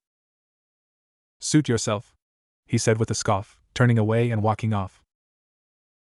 I was about to continue on my way, but Sasuke called out to me one last time. For the record, pretending to be as weak as the other girls seems pretty dumb. The real you is far more appealing, he said with the corner of his eyes lingering on me before he jumped onto a branch and sped off. My face was as red as a tomato. What did he say? Ha ha. Oh my gods! Really? I can totally see him saying that. It's official. This was the most embarrassing moment of all time. I rushed to the clearing to tell Naruto about what happened, and he just started laughing. Like really hard. Naruto-kun, it's not that funny. I hoped my voice didn't sound too whiny. I couldn't help pouting. Naruto was currently doing handstand push-ups, looking at me upside down. He had a large boulder cradled between his knees. He liked to do this particular exercise without a shirt. Usually I'd be staring at his toned figure, but today I was too distracted. Oh, come on, Hinata-chan? You don't think it's even a little bit funny? I gazed off to the side with a frown. And not really. Doesn't it make you nervous about another boy saying those things to me? I poked my fingers together. I didn't want to admit it, but it would be nice if Naruto were at least a tiny bit jealous. Why would I be? Naruto responded nonchalantly. Oh, I guess you're right. There is nothing to be nervous about. As I finished my sentence, I heard a loud thud. What immediately followed were Naruto's big blue eyes staring at me an inch away from my face. Naruto had gotten fast since we've been together. Very fast. Oftentimes I couldn't keep up with his movements even with my Byakugan active. One moment Naruto was doing a handstand and the very next moment, he was right in front of me. He wrapped an arm around my waist and tugged me against him. I arched my back and placed my hands against his chest. There is no chance in hell I'd let anyone take what's already mine. Naruto's voice oozed confidence. He wore a cocky smile, eyeing me as if I were prey. I melted completely. When his lips crashed against mine, my knees nearly gave in. I had to grab onto his shoulders in order to keep myself from collapsing. He let out a hungry growl. The sound was amplified by a demonic echo. He'd been doing that a lot recently. The power of his growl sent shivers through my entire body. When he pulled back and let me go, I fell to my knees. I looked up to him as if he were a god. Naruto walked off the side to grab his t-shirt and orange jacket. I'm very pleased with what happened today. I've been wanting to talk to you more about my plans for the future. I've been thinking about it a lot and I have a few more details fleshed out, he said while casually walking back towards me and putting on his shirt and jacket. I nodded in a dumbfounded way. Naruto chuckled lightly and picked me up bridal style, which caused me to let out a little squeak. He knew how much I loved being carried like that. He carried me to our favorite spot. It was a little waterfall not too far away. We'd lay along the grass for hours staring up at the sky. Not only was the sound of the waterfall calming, but this location was high enough for us to get a very nice view of the sunset. We came here to relax, to talk, to just be with each other. Naruto lay in the grass on his back. I lay partially atop him with my head resting along his chest. I'm sorry about today. I was the first to break the silence. Naruto grabbed my butt and pulled me up until we were face to face. There is nothing to apologize for, Naruto insisted. I shook my head. But there is. I revealed my strength carelessly. Now everyone will look at me differently. Iruka seems suspicious and Sasuke now knows how much stronger I am than everyone else. Besides you, of course. I know you and Kyuubi wanted me to hide my strength and I failed. I ranted with tears threatening to fall from my eyes. Naruto took a serious expression when staring up at me. Hinata-chan. I need you to listen to me.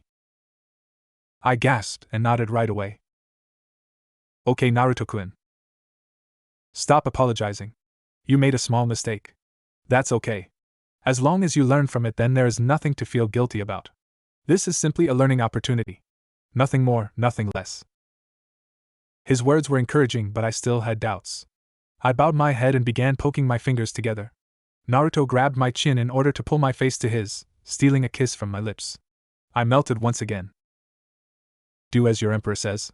You stop feeling guilty this instant, Naruto ordered in a playful yet still forceful enough tone. That brought a smile to my face. As you command, your majesty. Naruto released another one of his demonic growls. He really liked it when I spoke that way. And I liked it too. We'd been doing that more and more recently. It seemed fitting. Good girl. My toes curled. He knew how his words affected me. I could see it in his satisfied grin. Now, let's start that lesson. Do you know why it's important for the both of us to hide our strength? I think so, Naruto-kun. I know that you need to hide your strength in order to avoid drawing suspicion to yourself. Especially since you've been punishing the villagers. Naruto nodded. Yes. But why is it important that you hide your strength? And more so, why is it important that we hide our relationship? I had to think hard about that one. Well, you are still considered the demon child, and a Hyuuga being the girlfriend of the demon child will probably cause a ton of problems. Especially since that Hyuuga happens to be the daughter of the clan leader. Naruto chuckled and kissed me on the forehead. Good answer, Hinata-chan. His encouraging words put a smile on my face. We were both resting atop the grass in our favorite spot near the waterfall. He laid on his back while I draped my body atop his, resting the side of my head along his shoulder. I want to go into more detail about why it has been important for the both of us to be so careful. I've been holding off on having this conversation because, quite honestly, I didn't think either one of us was fully ready to have it, given our age. I sat up now with a worried expression. What do you mean, Naruto-kun? Naruto remained in his relaxed, laying position. I wanted to make sure that not only were we both at an age that would make it easier for us to understand our situation fully, but I also wanted to ensure that our relationship was strong enough to handle the truth. He was scaring me now. I began to fidget. What truth is that? Naruto's gaze settled upon me. You are my greatest weakness, Hinata-chan. I gasped, my hands covering my mouth in horror. He sat up quickly and wrapped his arms around my waist. Okay, before I say anything further, you need to calm down right now. It's okay. We'll be fine. This is just a necessary part of the lesson. Naruto tried to reassure me. Tears were welling up in my eyes. I was overwhelmed with guilt. A deep-throated growl snapped me out of my despair. Naruto's intense, overbearing gaze bore down on me. His growl shook my body. I said, "Stop it," Naruto commanded. I quickly raised my arms to wipe my tears away. Why, yes, Your Majesty. I'm trying my best. Try harder. Okay. I closed my eyes and began to take deep breaths, just like my mother taught me. When I opened my eyes, Naruto was still staring at me. I bowed my head submissively and stayed silent. After he was satisfied with my compliance, he dropped back into his lazing lying position. Alright, now that that's out of the way, the lesson continues. Listen closely, Naruto said while staring up at the blue sky. I nodded in determination. My insecurities were replaced by deep focus. Naruto was very inspiring when he wanted to be. When you think about it, it's totally my fault for us having to be so cautious. Being the demon child is enough on its own, but punishing the villagers would be a real big bother if someone found out about it. And by someone I mean either the Hokage or his shinobi. Honestly, I don't even see it as a matter of fault. Our caution is simply a trade-off, a necessary consequence of my fun. Naruto sounded so casual while he spoke. I'd gotten used to how little compassion he showed for the villagers who glared at him. In fact, his nonchalant attitude helped calm me down. Smacking Sakura so hard earlier today drew attention to you. And I doubt that will be the last thing that draws attention to your strength. It is inevitable. Showing your strength would be completely fine if we weren't together. But we are together, and if someone really wanted to investigate you, it wouldn't be hard to figure that out. You were right. Just the fact that the daughter of the Hyuuga clan chief is dating the demon child would be scandalous enough, but that extra attention would also increase the chance that my fun is discovered. I nodded. That all seemed to make sense even if I couldn't articulate it as well as Naruto. It seems like he was getting smarter and smarter every day. But here is the real problem, Hinata-chan. I leaned in. Like I mentioned before, you are my weakness because you aren't strong enough to protect yourself if we are discovered. Right now I'd say you are about as strong as a high-level chunin. I'm just a bit stronger than the Hokage. If the village descended on me, I'd be able to escape, but I wouldn't be able to ensure your safety during the escape. I might not even be able to guarantee your safety as we run for our lives and live as missing Nin. My guilt was resurfacing. I'm sore. Before I could finish the sentence, Naruto tugged on my hips, dragging me down atop his body. His lips crashed into mine. He muffled my gasp. Stop that. You don't need to apologize. And every time you try, I'm going to punish you with a kiss, Naruto said with a slick smirk. Oh, sore. He was true to his word, planting another quick smooch against my lips. I was tempted to apologize on purpose just to get more punishment from him. But I think he'd done exactly what he wanted. My guilt was completely gone once more. Okay, as I was saying, I can't guarantee your protection as you are now. And even if I could manage to keep you safe during an escape, I'd rather not leave Konoha at all. It's very convenient living here. After gaining your father's sworn allegiance, and the allegiance of the entire Hyuuga clan, the funding they provide me makes it easy to hide the abductions. Plus, I now effectively have spies on the Konoha Council that feeds me very interesting secrets and intelligence. So I want to avoid fleeing Konoha, but I also don't want to stop my fun. That leaves us with a few solutions. One in particular stands out. Something he said gave me pause, but I decided not to interrupt. Naruto noticed. What's on your mind, Hinata-chan? Don't be afraid to ask questions. He knew me all too well. It's about my father. I'm still amazed by that whole night over a year ago. I would have never expected father to swear allegiance to you, let alone the entire Hyuuga clan. Up until now, I just thought that you scared him enough by killing so many of them that he gave up out of fear. But the more I think about it, the more things bother me. Naruto had this pleased smile on his lips. Go on, he directed. I took a moment to gather my thoughts before continuing. Well, you just said you are only a little stronger than the Hokage. First of all, I find that really, really amazing. You've grown so much since we've been together. I didn't even know you were that much stronger than me. I knew you were stronger, just not that much. I began to poke my fingers together. Yeah, I'll explain that too, but continue, Naruto stated nonchalantly. I nodded. Well, even if you are that strong, that's still not strong enough to defeat all of Konoha. You are immune to Hyuuga attacks because of Kyuubi, yes, but like you admitted, if Konoha launched a coordinated attack on you, you wouldn't be able to defeat them. You would have to run. And you are much stronger now than you were when you fought my father. If he wanted, he could have retreated, taken a few more losses, but then reported to the Hokage and gathered the entire might of Konoha against you. Instead, not only did he give up, but he also convinced the entire Hyuuga Council to swear allegiance to you. They even go so far as to pay financial tribute to you, spy for you, and help hide your abduction of the villagers. How did you make that happen? Naruto's grin was huge. I'm so proud of you, Hinata-chan. Hearing him praise me like that made me blush as hard as the very first time we kissed. Your ability to figure this out on your own is why I'm confident that you are ready to hear and truly understand everything I have to say. Every day you show just how worthy you are to be my empress. Again, I don't know how I managed not to pass out from the lack of blood flow in the rest of my body relative to my face. Thank you, Emperor Naruto-kun. He chuckled and gave me an Eskimo kiss. You're welcome, Empress Hinata-chan. A quiver creeped up my spine. He was just too much. So, to your point, yes, it is strange that your father would act as he did. The simple explanation is he had very little choice. You see, I wasn't strong enough back then to challenge Konoha, and when we talked I openly admitted that I wasn't strong enough. Well, Kyuubi did most of the talking and pointed out an undeniable truth. While I couldn't fight all of Konoha, I also couldn't be captured. Kyuubi had fought all of Konoha already. He knew exactly what they could do and could not do. Hayashi wouldn't be able to do anything to stop me from escaping and becoming a missing nin. I just listened, trying to take it all in. Kyuubi argued that as a missing nin my power would rise exponentially with time. Kyuubi promised that within just 3 years I would return to Konoha and by that time I'd be unstoppable. And Kyuubi was not bluffing. At the rate that my power is increasing, I'll mostly be at that level in less than what Kyuubi calculated. So Hayashi had a choice. Swear his allegiance and convince the Hyuuga Council to swear their allegiance to me, or he can inform the Hokage and hope that they would kill me. If they couldn't, then Konoha would be destroyed in 3 years' time.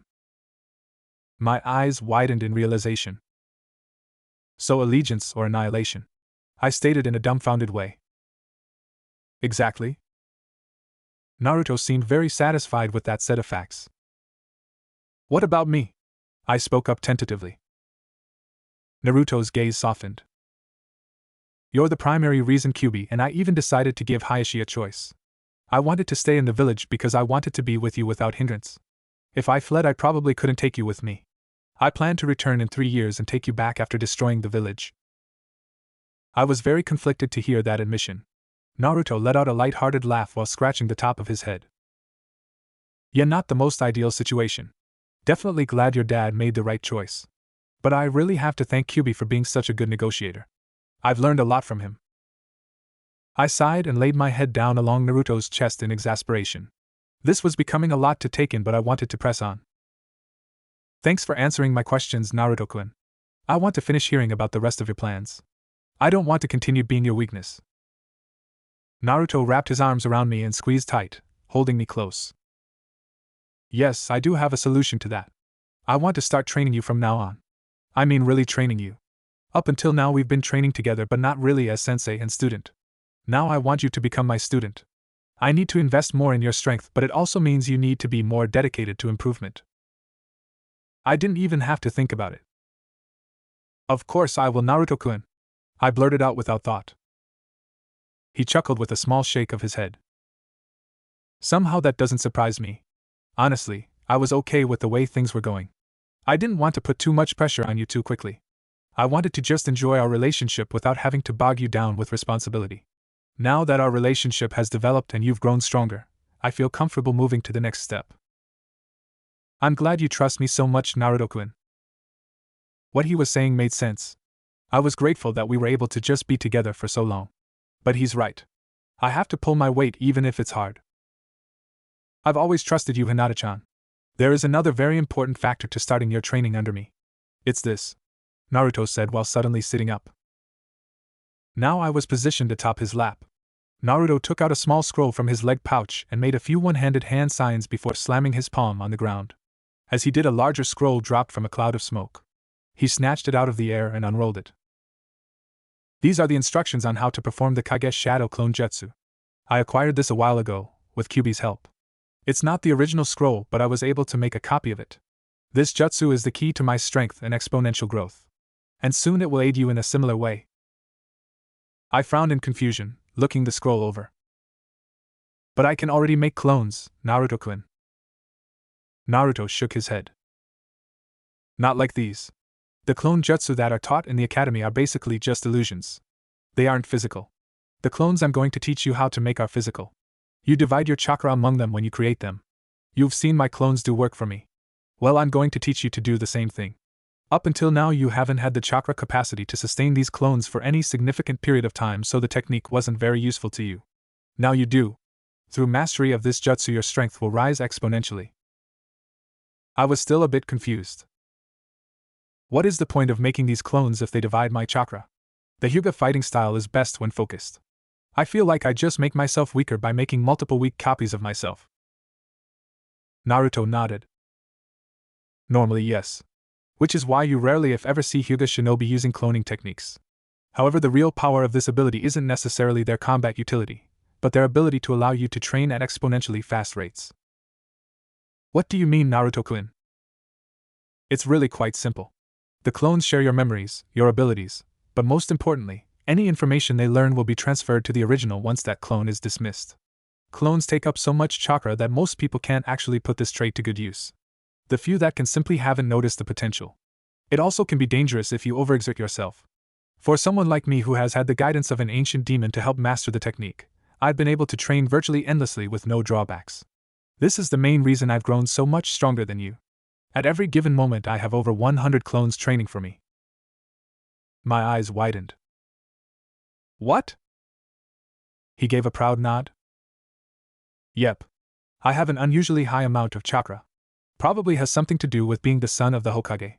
My only limitation is chakra control and refining my capacity. However, my clones have been doing that for me over the past year or so.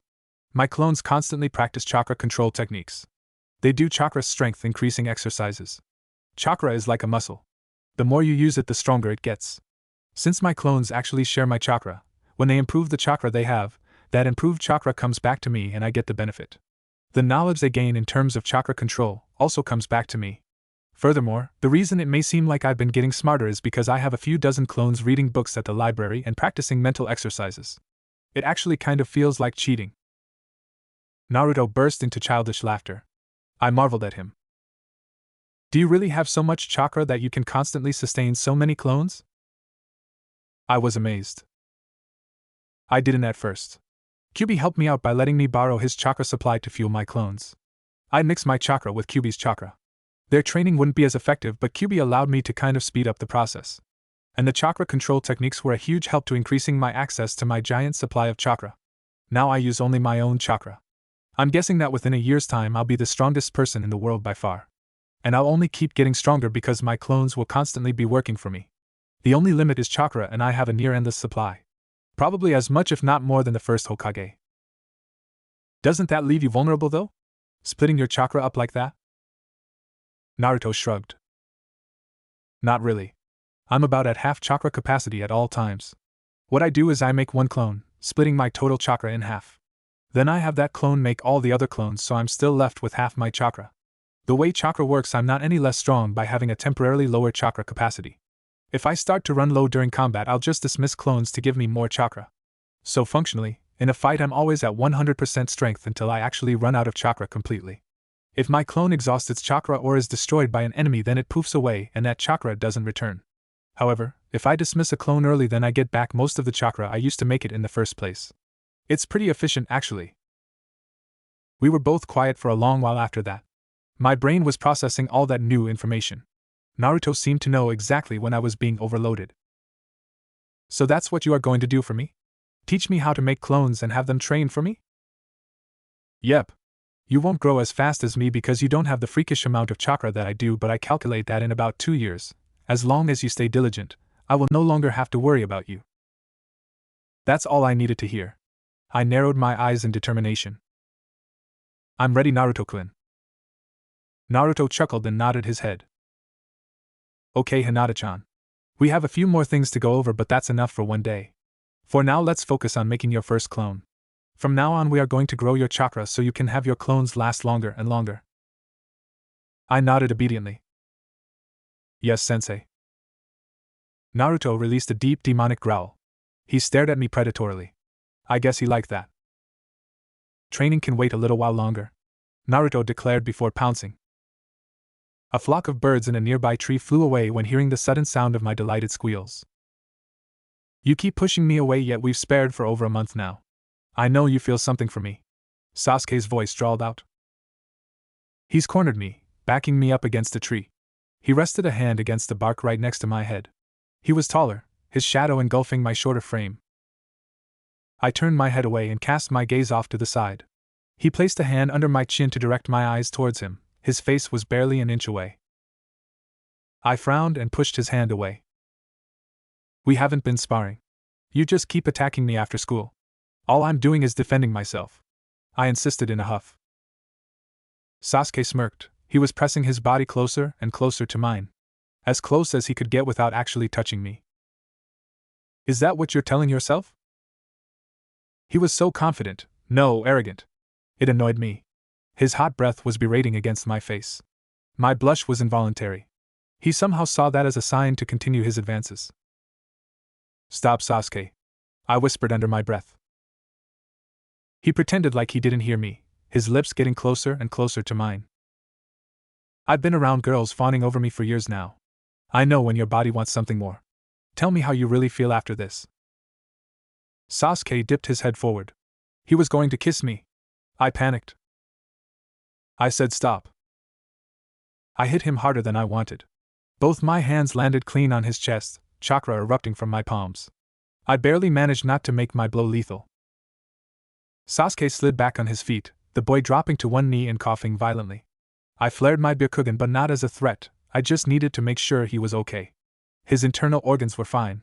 I just deflated his lungs a bit, effectively knocking the wind out of him. My entire body was shaking as I watched him. He looked up at me after a moment, still wearing that smug smirk.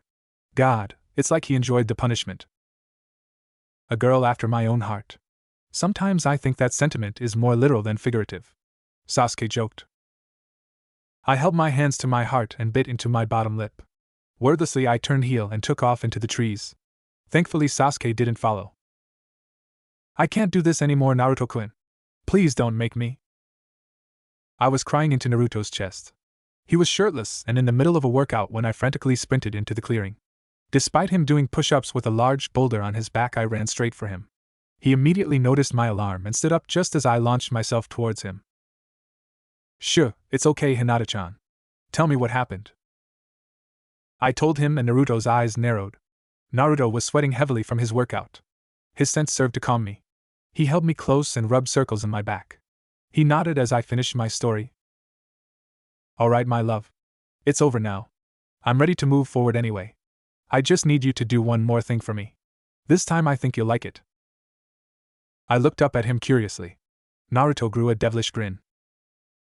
The next day, Sasuke followed me after school again. After getting about a mile away from the school, he started to attack me like he usually did. I hope I didn't freak you out too much yesterday. I'll back off for a while. I don't want to make you uncomfortable. Sasuke spoke out as he charged me. I turned around and held out a hand. I knew he would stop when he saw my face, and he did. I cast a stern glance towards him. He stopped right in his tracks. Follow me, I stated simply while hopping onto a nearby tree branch. He raised a brow in curiosity but followed along. I stared straight forward as we moved swiftly through the trees. Where are we going? He finally questioned after a few minutes of travel. You'll see, Sasuke, I responded shortly. Sasuke was clearly thrown off by my coldness. He didn't ask any more questions until we arrived at Naruto's clearing. Naruto was waiting for us there, fully dressed. He stood in a casual manner with his hands behind his head carelessly. I walked straight up to Naruto and rose up on my tippy toes to give him a kiss, to Sasuke's great surprise. Hey ya, Sasuke, Naruto called out with a lazy wave. Sasuke walked up to us with his gaze narrowed. What is this? Sasuke was clearly not pleased. I leaned against Naruto and rested my head on my emperor's shoulders. Sasuke looked at me in disbelief. You're with the dobe? Sasuke accused. That made me mad. I frowned but was interrupted by Naruto's playful laughter. Totally, I get to do whatever I want with her. Naruto taunted while reaching down and squeezing my butt. I squeaked in surprise. Even despite knowing that he'd show his dominance in some way, it was still super embarrassing. Sasuke didn't like that one bit. It disappoints me to see you with this weakling, Sasuke spat out. God, he knew how to get under my skin. Before I could respond, Naruto gently moved me out of the way and walked forward. Is that so? Naruto retorted while cocking his head to the side. Sasuke reached for his kunai pouch, glaring heatedly at Naruto. She deserves better, Sasuke insisted in a dark tone. Correction, she deserves the best, Naruto insisted. That made my heart flutter. I rested both my hands against my chest and stayed quiet. Naruto told me he would handle this, so I did nothing to interfere. Then she deserves someone like me, Sasuke snapped back. Naruto chuckled. Alright, enough games. How about this, Sasuke? If you are able to beat me in a fight, then you can have her. Either kill me or make me give up. If you can beat me, then clearly you are better suited at protecting her, Naruto proposed. Sasuke scoffed. You act like she's a thing to be given away. Naruto saw right through him. So you decline my challenge? Sasuke took a kunai from his pouch and prepared to charge. Yeah, that's what I thought, Naruto commented. I'll at least prove that you aren't worthy of her, Sasuke said while speeding forward like I'd seen him do dozens of times. Sasuke moved faster than he ever has. It was at this point I realized that Sasuke had been holding back when he fought me. It was fascinating, but still Naruto was on a totally different level. Sasuke's first attack landed clean. He delivered an axe kick to Naruto's head. Naruto didn't even bother blocking. Sasuke gritted his teeth when Naruto seemed unfazed by the attack. In a skillful maneuver, Sasuke turned his body in the air and landed a punch to Naruto's cheek. Still, Naruto didn't move. In fact, Sasuke winced from the pain of hitting Naruto. Naruto was like a brick wall. Then came the kunai. Sasuke kicked away from Naruto and sent a half dozen towards Naruto. Naruto, in a very lazy fashion, caught each one out of the air. That was just a distraction, however. The next moment, a huge plume of fire erupted from Sasuke's mouth and engulfed Naruto's body. I had to stop myself from screaming. I knew Naruto was strong, but to take an attack like that without moving out of the way. I guess I didn't really understand just how strong Naruto was until today. Sasuke froze when seeing his work. After how mad he was, I don't think he truly intended to kill Naruto. His fear was gone a moment later as Naruto calmly walked forward, his entire body on fire. Naruto's clothes were burned away, just leaving the completely naked and ash-covered form of Naruto. My face was as red as a tomato. I could see everything. I had to look away. Impressive, Sasuke. Truly impressive. Now let me show you who I am, Naruto stated in a haunting voice. Wa-ga! Sasuke began before being silenced by a punch to the stomach. My Byakugan was flared in order to better observe the fight, but like usual I still couldn't keep up with Naruto's speed. One moment Naruto was standing a few feet away, the next he was right in front of Sasuke, delivering a crushing fist to the boy's gut. Sasuke went wide-eyed, the boy backing up and holding his stomach. He fell to his knees and spat out blood. Naruto's shadow cast over the boy now. Then Naruto did something that scared even me. He flared his chakra. The area around us trembled as Naruto's body oozed blue energy. Then out of that blue energy came red chakra, which lashed out wildly. Sasuke was terrified, and quite frankly, so was I. As soon as that chakra flared, it was gone. Naruto squatted down to eye level with Sasuke. The other boy was hunched over on all fours. What are you? Sasuke spoke in a shaky voice. The future emperor of this world, Naruto replied back without missing a beat. And this is my empress. Hearing my cue, I scampered over to Naruto and stood meekly by his side. Naruto was very intimidating when he wanted to be. Still, I trusted him completely. He stood up and wrapped an arm around my waist, hugging me to his naked body with a possessive grip. My face was red as a tomato. I buried my face in his chest, trying to hide my embarrassment. He was still naked. Rise, Sasuke, Naruto commanded. With shaky knees, Sasuke managed to stand up. I watched the boy out the corner of my eye. I will tell you this once and only once. Don't ever touch what is mine again in that way, Naruto warned. Sasuke hesitated, looking over towards me. You speak as if she's your property. She is my property. She belongs to me. She's all mine. Naruto growled possessively while tightening his grip around my waist. I thought I was going to faint. God, that was so sexy. I wasn't even fazed by the implications of what he said. I was his and only his. I'd let him do anything he wanted to me. Anything. To hammer home his point, Naruto grabbed my butt again and forced me onto my tippy toes. He then crashed his lips into mine. I squealed and arched my back, completely giving in to his dominance. I could see that even while he kissed me, Naruto had his gaze trained on Sasuke. I looked out the corner of my eye towards the boy, and Sasuke was actually looking away. He seemed just as embarrassed as I was. We were still kids after all.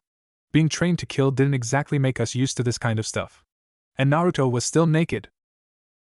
Is this why you brought me here? Just to rub it in my face. Sasuke spoke bitterly. Naruto took a moment to indulge in that kiss before finally pulling away. A little string of spit connected our mouths. Naruto licks his lips. I was a swooning mess. I could hardly care about what they were talking about anymore. I just stared up at Naruto as if he were a god. In my eyes he was. As much fun as this is, I had another important matter to discuss. Yeah, and what's that? I want to offer you my power. I know you want to grow strong so you can one day get revenge on your brother. If you train under me, then one day you will. Naruto explained. This was new information to me. I was paying attention now, turning to look towards Sasuke as I clung to Naruto's side. Sasuke gritted his teeth. The subject clearly upset him. How do you know about that? Naruto grinned. I have friends in high places.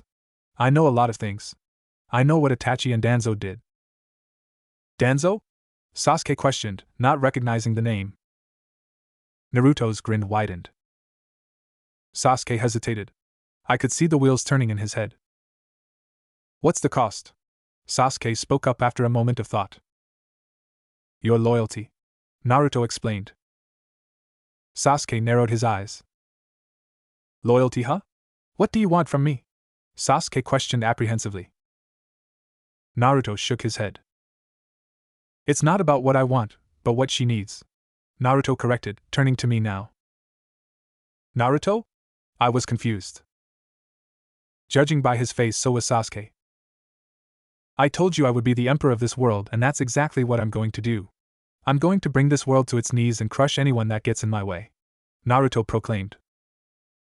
Just a few minutes ago, I think Sasuke would have laughed if he heard Naruto speak like that. But after witnessing Naruto's power, Sasuke just listened. Hinata will be my empress in the new world I will create. She is strong and will only grow stronger. However, still, I can't guarantee her safety at all times. Even when she becomes so strong that no one except me can challenge her, I will still worry. Naruto's voice was softer now. He looked down at me with a gentle expression. I could see what he was getting at now. That's where you come in, Sasuke. I offer to train you, to make you stronger than you can possibly imagine. Stronger than Itachi, stronger than the Hokage, stronger than anyone but Hinata and I. In exchange, you must pledge your loyalty and your life to Hinata. Pledge to always protect her, even when I can't. Naruto proposed. I gasped. So that was his plan. It made sense now. The reason Naruto allowed Sasuke to follow me around for months was so he could grow close to me. Close enough to consider Naruto's offer. I marveled at Naruto's brilliance. Still, Sasuke had yet to agree. I returned my attention to the boy. He was staring me down, clearly conflicted about Naruto's offer. Did you know about this? Sasuke questioned. I shook my head. Not until just now, I stated honestly. He scanned me and must have been satisfied by my answer. After a little more thought, Sasuke nodded. Okay, he stated simply. Hinata, step forward, Naruto ordered. I complied right away, stepping over to Sasuke. I bowed my head as we neared. Naruto began to encircle us, watching us with an intense gaze. Sasuke, kneel, Naruto commanded. Sasuke got down on one knee, bowing his head. Sasuke Uchiha, do you swear to protect Hinata with your life, and give your life for her if need be? Naruto questioned. I do. Naruto nodded. Empress Hinata Uzumaki, do you accept Sasuke into your service? My heart fluttered when Naruto said my name. We weren't officially married, but it was music to my ears. I think Naruto was reading my mind. This little ritual of ours made me wish that I was marrying Naruto right now. But Naruto attaching his last name to mine assured me that I was still his. I do. Sasuke, give Hinata your kunai and raise your hand. Naruto continued to instruct.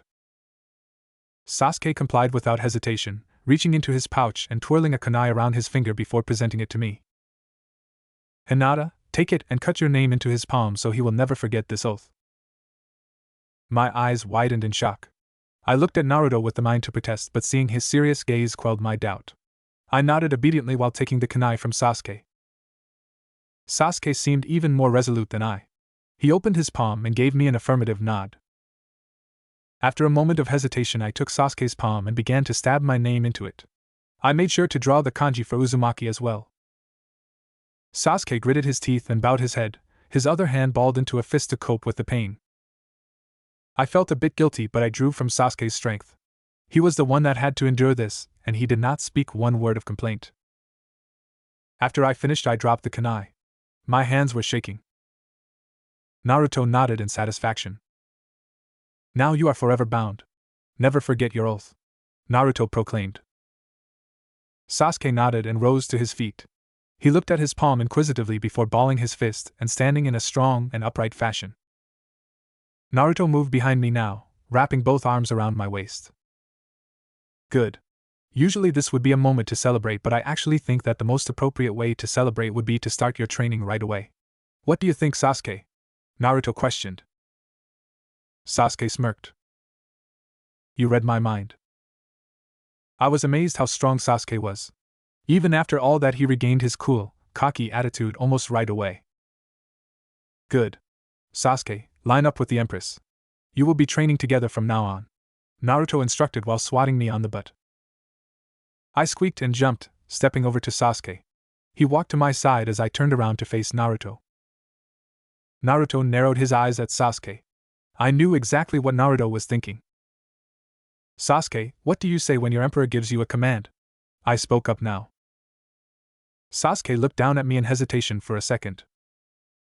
Forgive me, Empress, Sasuke said with a slight bow of his head before turning his attention to Naruto. Yes, Emperor Naruto. Naruto grew a bright smile. Yeah, I could get used to that, Naruto stated in a light-hearted manner. I couldn't help giggling. Naruto was so funny. Don't let it go to our head, Sasuke sassed. Yeah. Naruto waved a hand dismissively. I was glad Naruto wasn't taking everything too seriously. After Naruto put on a backup pair of clothes, we all trained until the sun went down. Sasuke was absolutely exhausted. I was a lot less tired, having been used to Naruto's training regimen. Holy fuck, Sasuke commented in exasperation while staring up at the sky, splayed out on his back. Naruto laid on his back right next to Sasuke. I was on the other side of Naruto, clinging to my emperor, the side of my head resting on his chest while I looked over to Sasuke. Yeah, I remember feeling the same way when I first started training under Naruto-kun. Is it going to be like this every day? Sasuke questioned in disbelief. Yep. It has to be, or else you'll grow too slowly. I can't have a weakling protesting my empress, Naruto declared in a chipper manner. Sasuke smirked, the boy putting his hands behind his head. Good, Sasuke stated approvingly. This day was one to remember. Naruto never failed to amaze me. As long as I was by his side, I felt like nothing could stop us, nothing could tear us apart. He was so smart, so strong. Sometimes I felt a bit dumb in comparison to him, but he wouldn't let me think that way. It was just nice to have someone with as much foresight as Naruto. I felt invincible, untouchable, safe. But the best part was that I actually got to see him naked. I had a very good dream that night. I usually tell Naruto everything, but in this particular case I think I'll keep this dream to myself. Hinata, you are late. I flinched as I heard my father's voice call out from the other room. Him and my little sister Hanabi were already in the dining room eating dinner. I knelt down at the entrance to the dining room and bowed, awaiting permission to enter as was tradition. I'm sorry, Father. My training with Naruto went on longer than we thought it would. You waste your breath with useless excuses. Come, Father stated sternly. I raised my head and couldn't help looking harshly at my father. He matched my gaze. Hanabi watched silently from the side. I took my place at the opposite end of the dinner mat. Perhaps you should take it up with the Emperor, I sassed while picking up a cup of tea. A long silence fell over the room. It was hard to speak to my father that way, but recently I felt invincible. Hanabi looked at me as if I were crazy. She then looked to my father expectantly but seemed disappointed that he didn't immediately snap back. Father, you're going to let her speak to you like that? Hanabi questioned in alarm. Silence, Hanabi! Father barked. Hanabi bowed her head respectfully, though I could see how angry she was. Father picked up a cup of tea and sipped calmly from it. Empress, Father called out to me. I was still getting used to being addressed like that by my father. Somehow it made me regret sassing him. I immediately felt guilty using my position as Naruto's empress to gain power over him. I respect the Emperor's desires, however you are still my daughter, Father explained. I began to fidget before bowing my head. I'm sorry, Father. Father nodded in approval and we ate like normal. The entire time Hanabi continued to steal harsh glances my way. Hanabi, speak your mind, Father finally called out. I just don't see why we have to deal with this. She acts so disrespectfully and all she gets are words. She should be punished, Hanabi pointed out. I flinched. I could feel my sister's ire towards me. An empress is entitled to certain privileges, Father stated simply. Father was calm. He did give Hanabi permission to talk, so he showed no hostility to her honesty. Hinata can't even beat me in a fight. Empress or not, respect is earned, Hanabi insisted. Hanabi pointed out a noteworthy fact. I still held back in our sparring sessions. I still couldn't find it in my heart to beat her when I knew how Father looked at anyone he deemed weak. A look he has given me countless times. Though the way Hanabi looked at me broke my heart. I wanted so badly for us to just be sisters, but she seemed to only see me as a rival. Is that how you truly feel, Hanabi? Father questioned. Hanabi nodded resolutely. It is, Father. Father closed his eyes. I could see he was deep in thought. To the dojo, Father ordered. Hanabi quickly rose to her feet. It had been a while since she and I sparred. Naruto was keeping me busy and Father understood how strong I was becoming under Naruto's tutelage. I was a bit nervous about Father's order, but I didn't protest. Once in the dojo, Hanabi stood in front of me already in her fighting stance. Father watched over us like usual with his hands tucked into his sleeve. Hinata, use 30% of your strength, Father ordered. Hanabi and I looked at Father in disbelief. Father, but I sputtered. I wasn't sure Father knew what he was asking. Enough, Hinata. She needs to learn, Father insisted. I still held doubt. Hanabi couldn't believe her ears. Father, you don't truly believe Hinata stands a chance against me, do you? Let alone while just using 30% of her strength.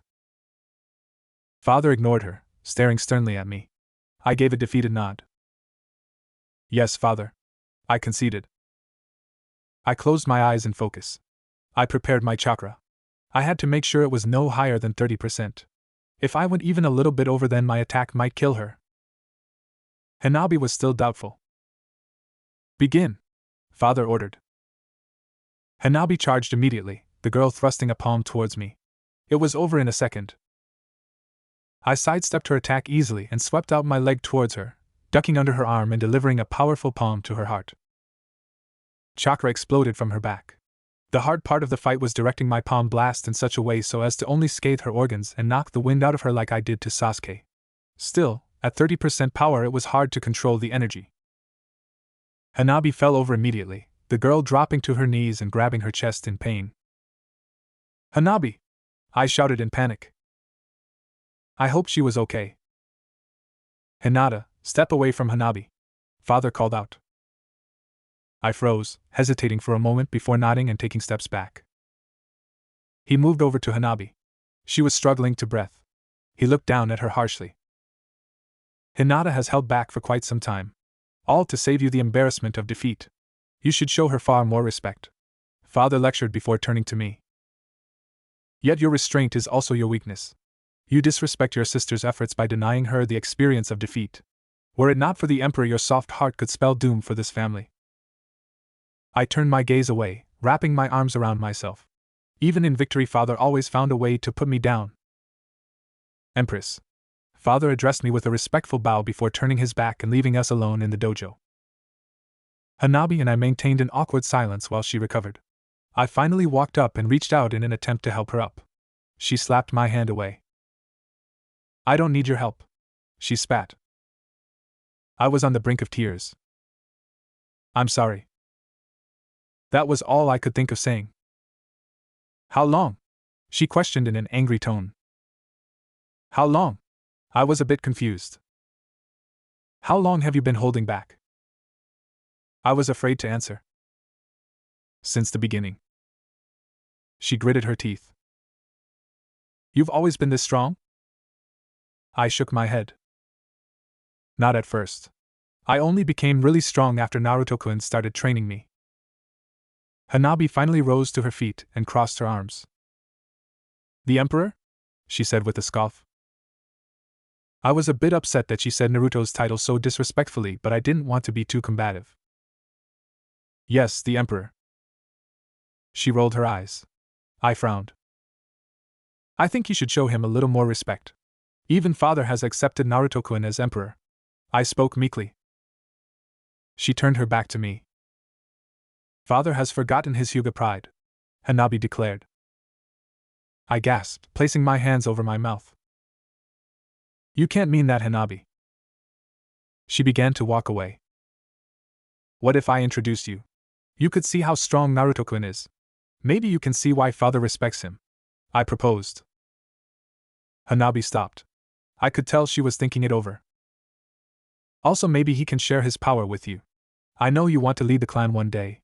Well, if you were to grow really strong, then you'd be more than worthy. Hanabi stared me down out of the corner of her eye. All right. The walk to the clearing was especially nerve-wracking today. It took a few days for me to set up the meeting between Naruto and my sister. It seemed that Naruto intentionally made Hanabi wait. I didn't question it. Hanabi moved next to me as we jumped from tree branch to tree branch. I was surprised how fast she was. I don't think I was that fast at her age. Really, the only reason I was stronger than her before meeting Naruto was because I was 2 years older. Even despite being older, I wasn't that much stronger. Well, not until Naruto started training me. By the time we got to the clearing, Naruto was waiting for us. He sat on a boulder. The same gigantic boulder he used for his training. Sasuke stood off to the side, leaning against a tree with his hands tucked into his pockets. I walked up and bowed to Naruto. Emperor Naruto-kun, I stated respectfully. Empress. Naruto acknowledged me with a small nod. This seemed really official, like a high court meeting. Hanabi didn't show Naruto the same respect. She walked up next to me with her arms folded, eyeing him challengingly. So you must be the little ball of fire, Hanabi. Hanabi nodded silently. I hear a great deal about you.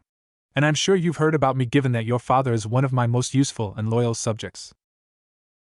Naruto still spoke in a carefree manner. He maintained a relaxed position atop the boulder.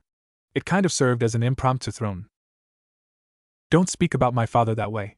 He may accept your little game, but I'm not here to indulge your stupid fantasy, Hanabi snapped.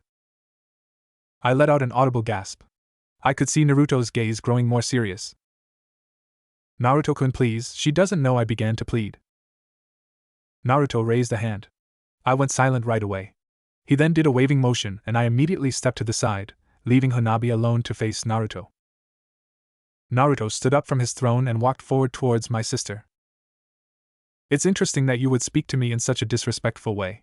Surely you heard about what I did to your father and the other members of your clan, Naruto pointed out. Hanabi stood strong. I admired her strength even though I feared for her. Father may be afraid of you, but I won't be, even if you are stronger than all of us. I am a Hyuuga and I won't bow down to someone who treats me and my clan with such little respect. Naruto stopped in front of her now, looking down with an amused smile. I knew that smile. It was the same smile he gave towards his victims. I was getting more nervous by the second. Your father understands that your personal notions of respect means little to an emperor. In my world, respect is what I say it is. Naruto spoke in an eerily calm voice. Hanabi scoffed. Father is a coward. My heart sunk. Was that what she truly thought? The moment became a lot more tense as Naruto went silent and Hanabi looked up at him defiantly. I could tell something bad was going to happen. I wasn't wrong. Hanabi yelled as Naruto pounced. Naruto was too fast for me to catch every detail.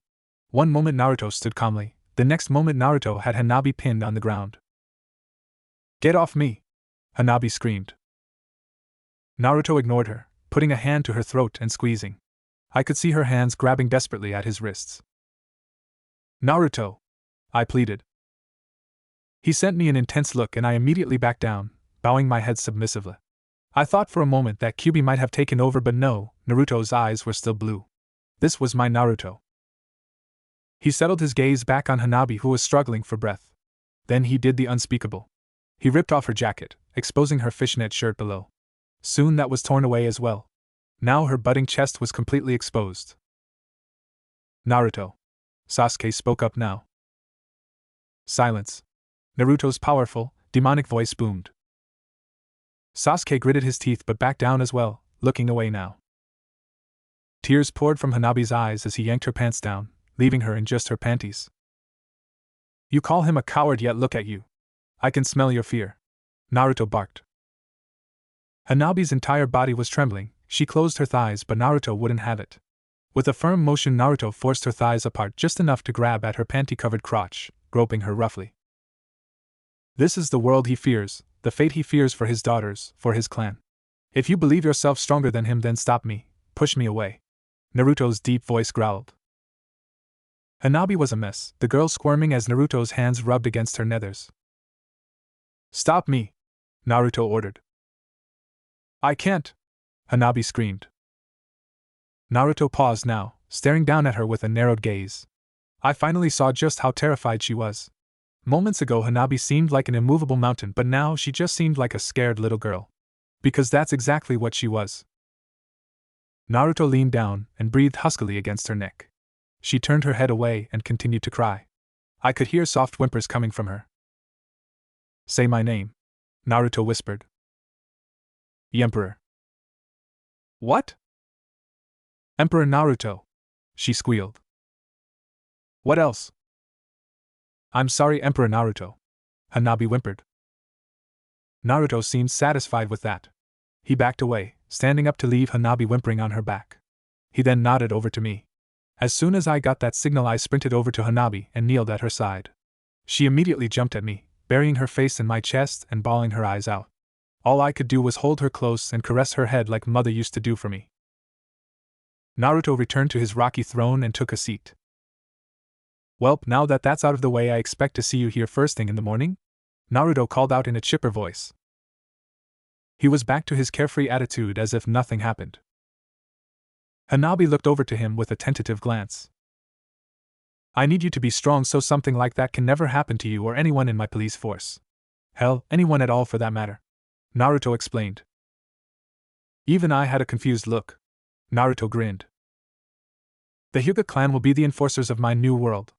In many ways they are perfect for it.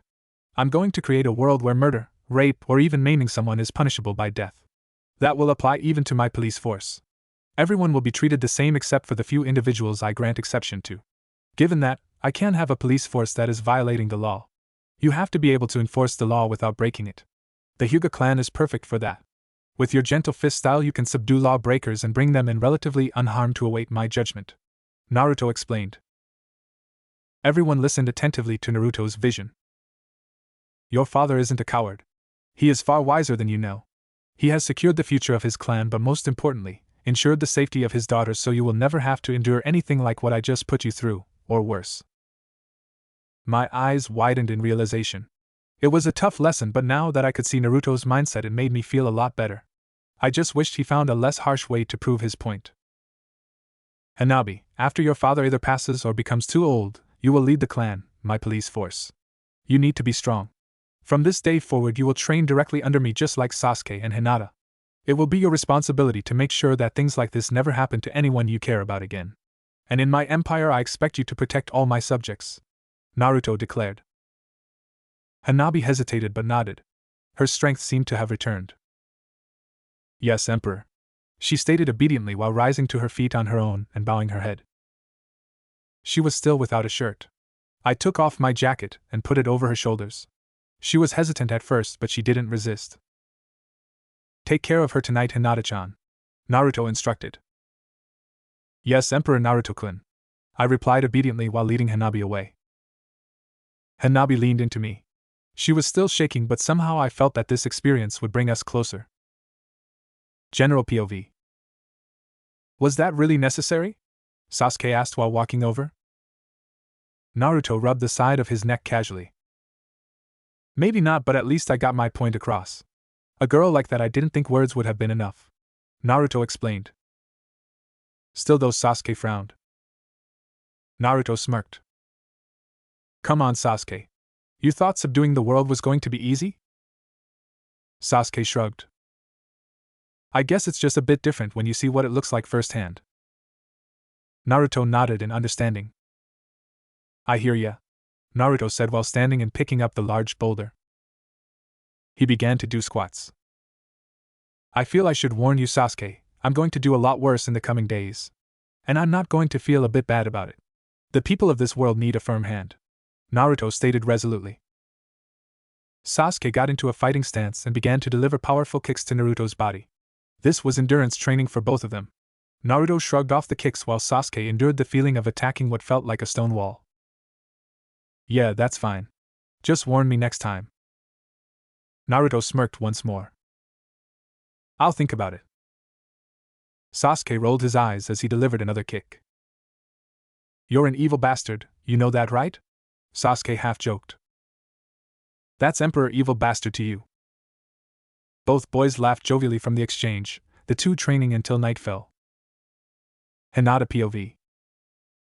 Hanabi laid with me curled up in bed. It took a while for her nerves to settle.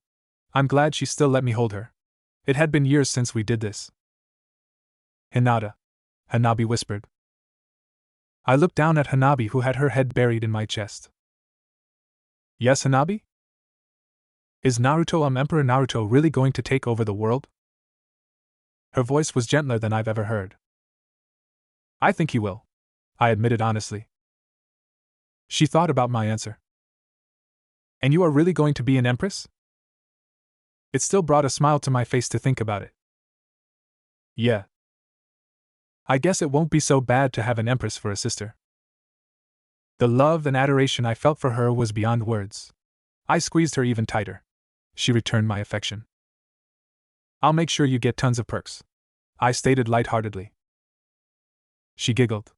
It has been so long since I heard her giggle. It melted my heart. "You'd better."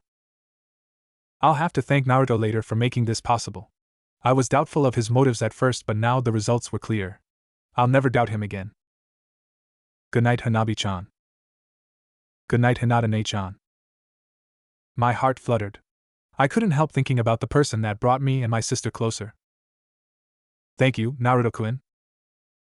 "Ah." The sound of a small voice drew my attention to Hinata and Hanabi's fight. Hanabi was picking herself up off the ground, her legs shaking.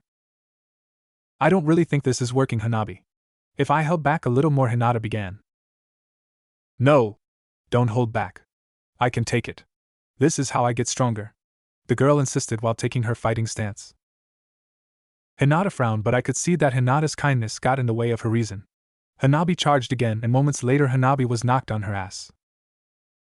Sasuke and I spared as well, though our fight was significantly more productive. I created a jutsu that allowed me to attach scrolls to my wrists and arms. The thin pieces of paper were heavy, really heavy. It was hard to move. I had to use my chakra in order to make my body function. Kyuubi taught me the training technique. He's a brilliant instructor. It's no wonder I've grown so quickly. At this level of hindrance, a fight between Sasuke and I was more equal, though I always had the upper hand. Still, right now it was a bit too easy. I landed a fist to Sasuke's jaw, making him slide back on his heels. He was distracted. I took advantage while he was looking off to the side. I knew exactly what was on his mind, where he was stealing glances. He'd been watching Hanabi all day. He's so predictable. Really, Sasuke? What's up with you and Hyuuga girls? I accused, walking towards him with a knowing smirk. Sasuke averted his gaze, coolly playing it off. I don't know what you're talking about, he retorted. I rolled my eyes. If you are going to lie, at least learn how to be good at it, I lectured. He charged me and we returned to our sparring session. A few moments later, Hanabi was knocked down again, and I finally decided to intervene. I caught Sasuke's fist and lazily shoved it back. Alright, that's enough, I stated with a huff. Hinata bowed to me when she saw me approach. God, I loved that. It made me want to ravage her on the spot. Her submission was so sexy. It almost distracted me from the reason I interfered in the first place. Hanabi was rising shakily to her feet. She had a piercing gaze of determination. I can take it, Emperor Naruto, Hanabi insisted. I shook my head. That's not the point. This training isn't efficient if you spend so much time on your ass. I pointed a thumb casually at Sasuke. You'll be sparring with Sasuke from this point forward. You two are a lot closer in skill level. He won't have to hold back as much. In fact, both of you come here, I ordered. Sasuke and Hanabi nodded, walking in front of me now. I made a few hand signs and slammed my palm on the ground. As I performed that jutsu, a cloud of smoke formed, and out of the smoke fell a few scrolls. In the blink of an eye, I attached thin paper tags to Sasuke's and Hanabi's body. They both fell to their knees. This should put your power on an equal level. You will find it very hard to move without using your chakra to empower your body. This way you can both train your chakra and body. Soon enough you should be ready to make your first long-lasting clones. I'd already explained to them why creating clones was so important to their growth. Neither of them were ready to make a clone that lasted any significant amount of time, but I planned to fix that. Begin, I ordered. You'd better not, Hanabi began. As she attempted to speak, she was cut off by a kick straight to her stomach. She gasped as her body crashed to the ground. Sasuke wasted no time in his assault, and he didn't stop. He was already in the middle of falling from the air to bring another kick down on her. Hanabi rolled out of the way and rose to her feet. Don't think I'll take it as easy as your sister, Sasuke spoke out with a smirk. Hanabi matched his smirk while dodging his next strike and going in for one of her own. Good, she retorted. They engaged each other seemingly in slow motion, both adapting to their new weight training while still doing their best to tear each other apart. It was fascinating to watch. However, now that was out of the way, Hinata let out a squeal as I grabbed her by the butt with two hands and tugged her into an aggressive kiss. We were both getting much better at kissing. It only made sense. We'd gotten a lot of practice. Our tongues danced around one another. We created soft smooching noises. Hinata's face reddened, her breath hot and sweet. She had her arms wrapped around my neck, her eyes half-lidded. I could see the love in her gaze. Her complete infatuation and devotion to me was apparent. God, it made me want to do things to her. Unspeakable things. It's about time for our quiet time, my love, I whispered. I've been waiting all day. Hinata cooed needily.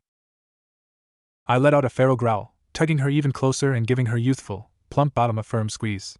She squealed again and pressed herself closer to me. Her budding chest squished against my pecs. Hinata was a year younger than me. Not only that, she was also a lot less mature.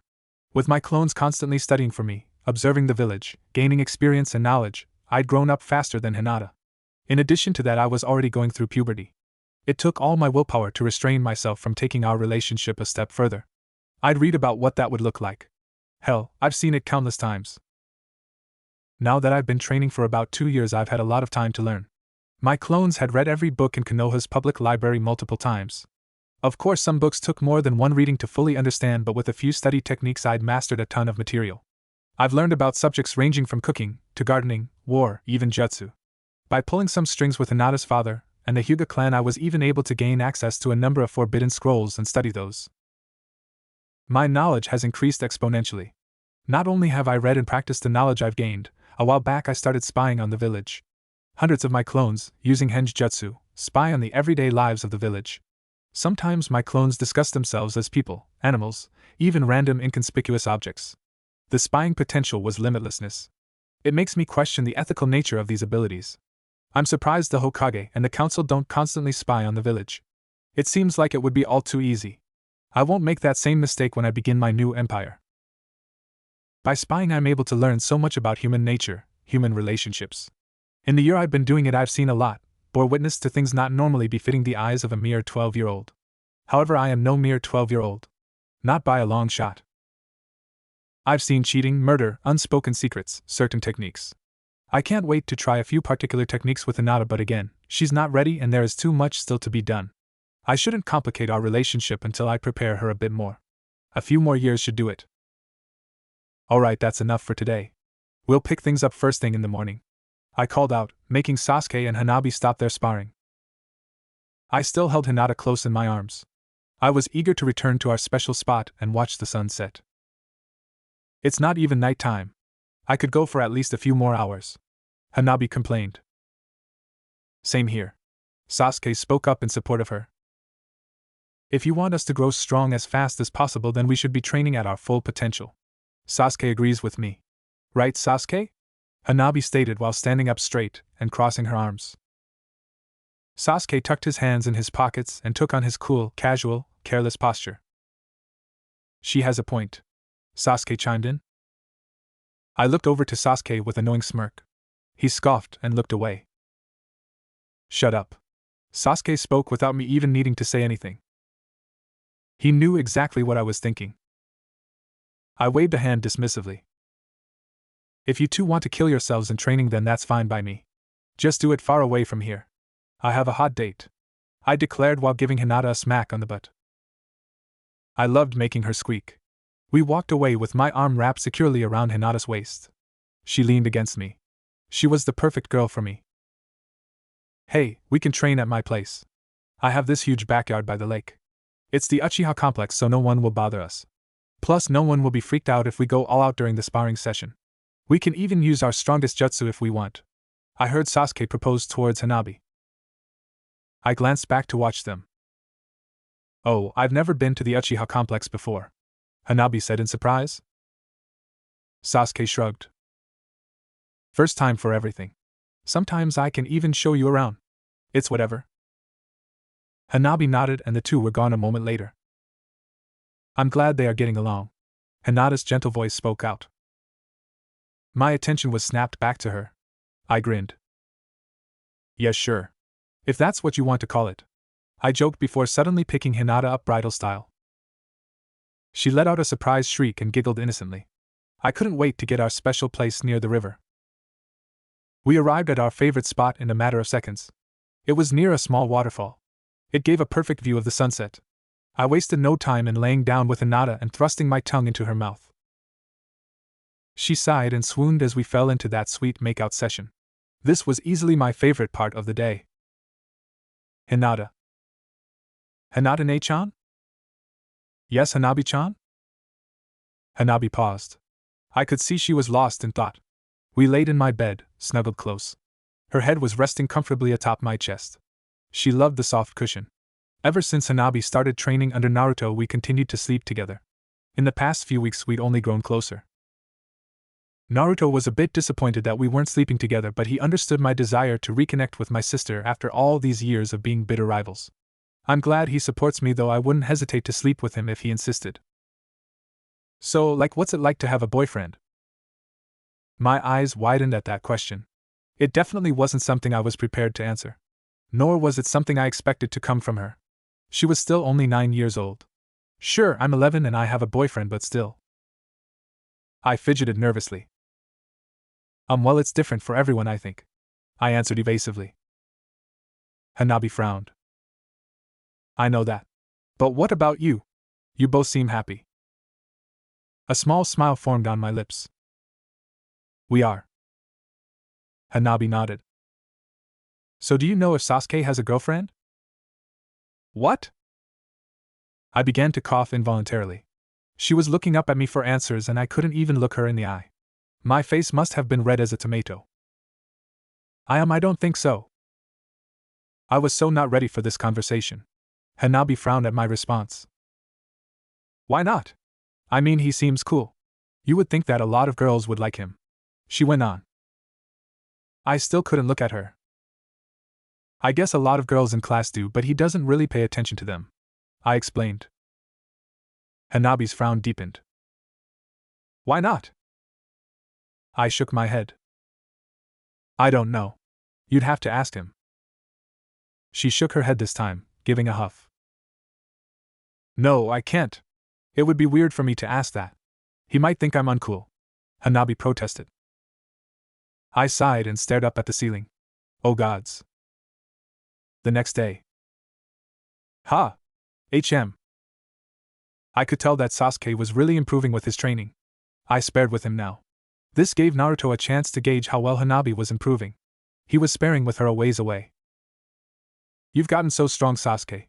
I complimented while ducking under one of his kicks. Sasuke smirked.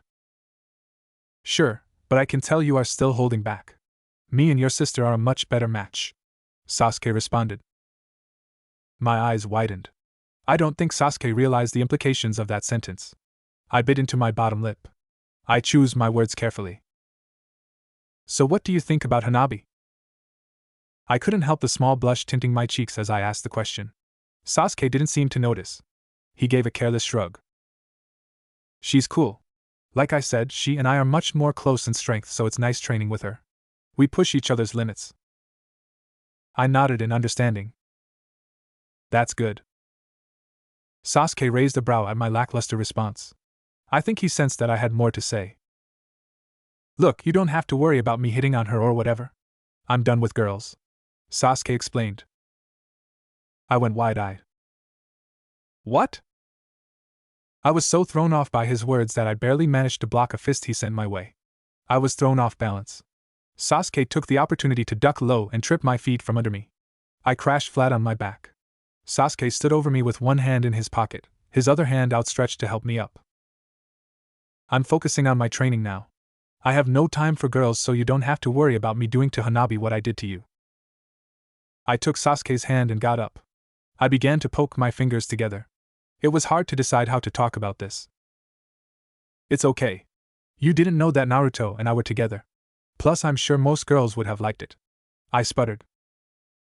Sasuke eyed me for a second before shaking his head and dropping into his fighting stance. Nah, it was stupid. Thinking back on it, it actually makes me feel silly.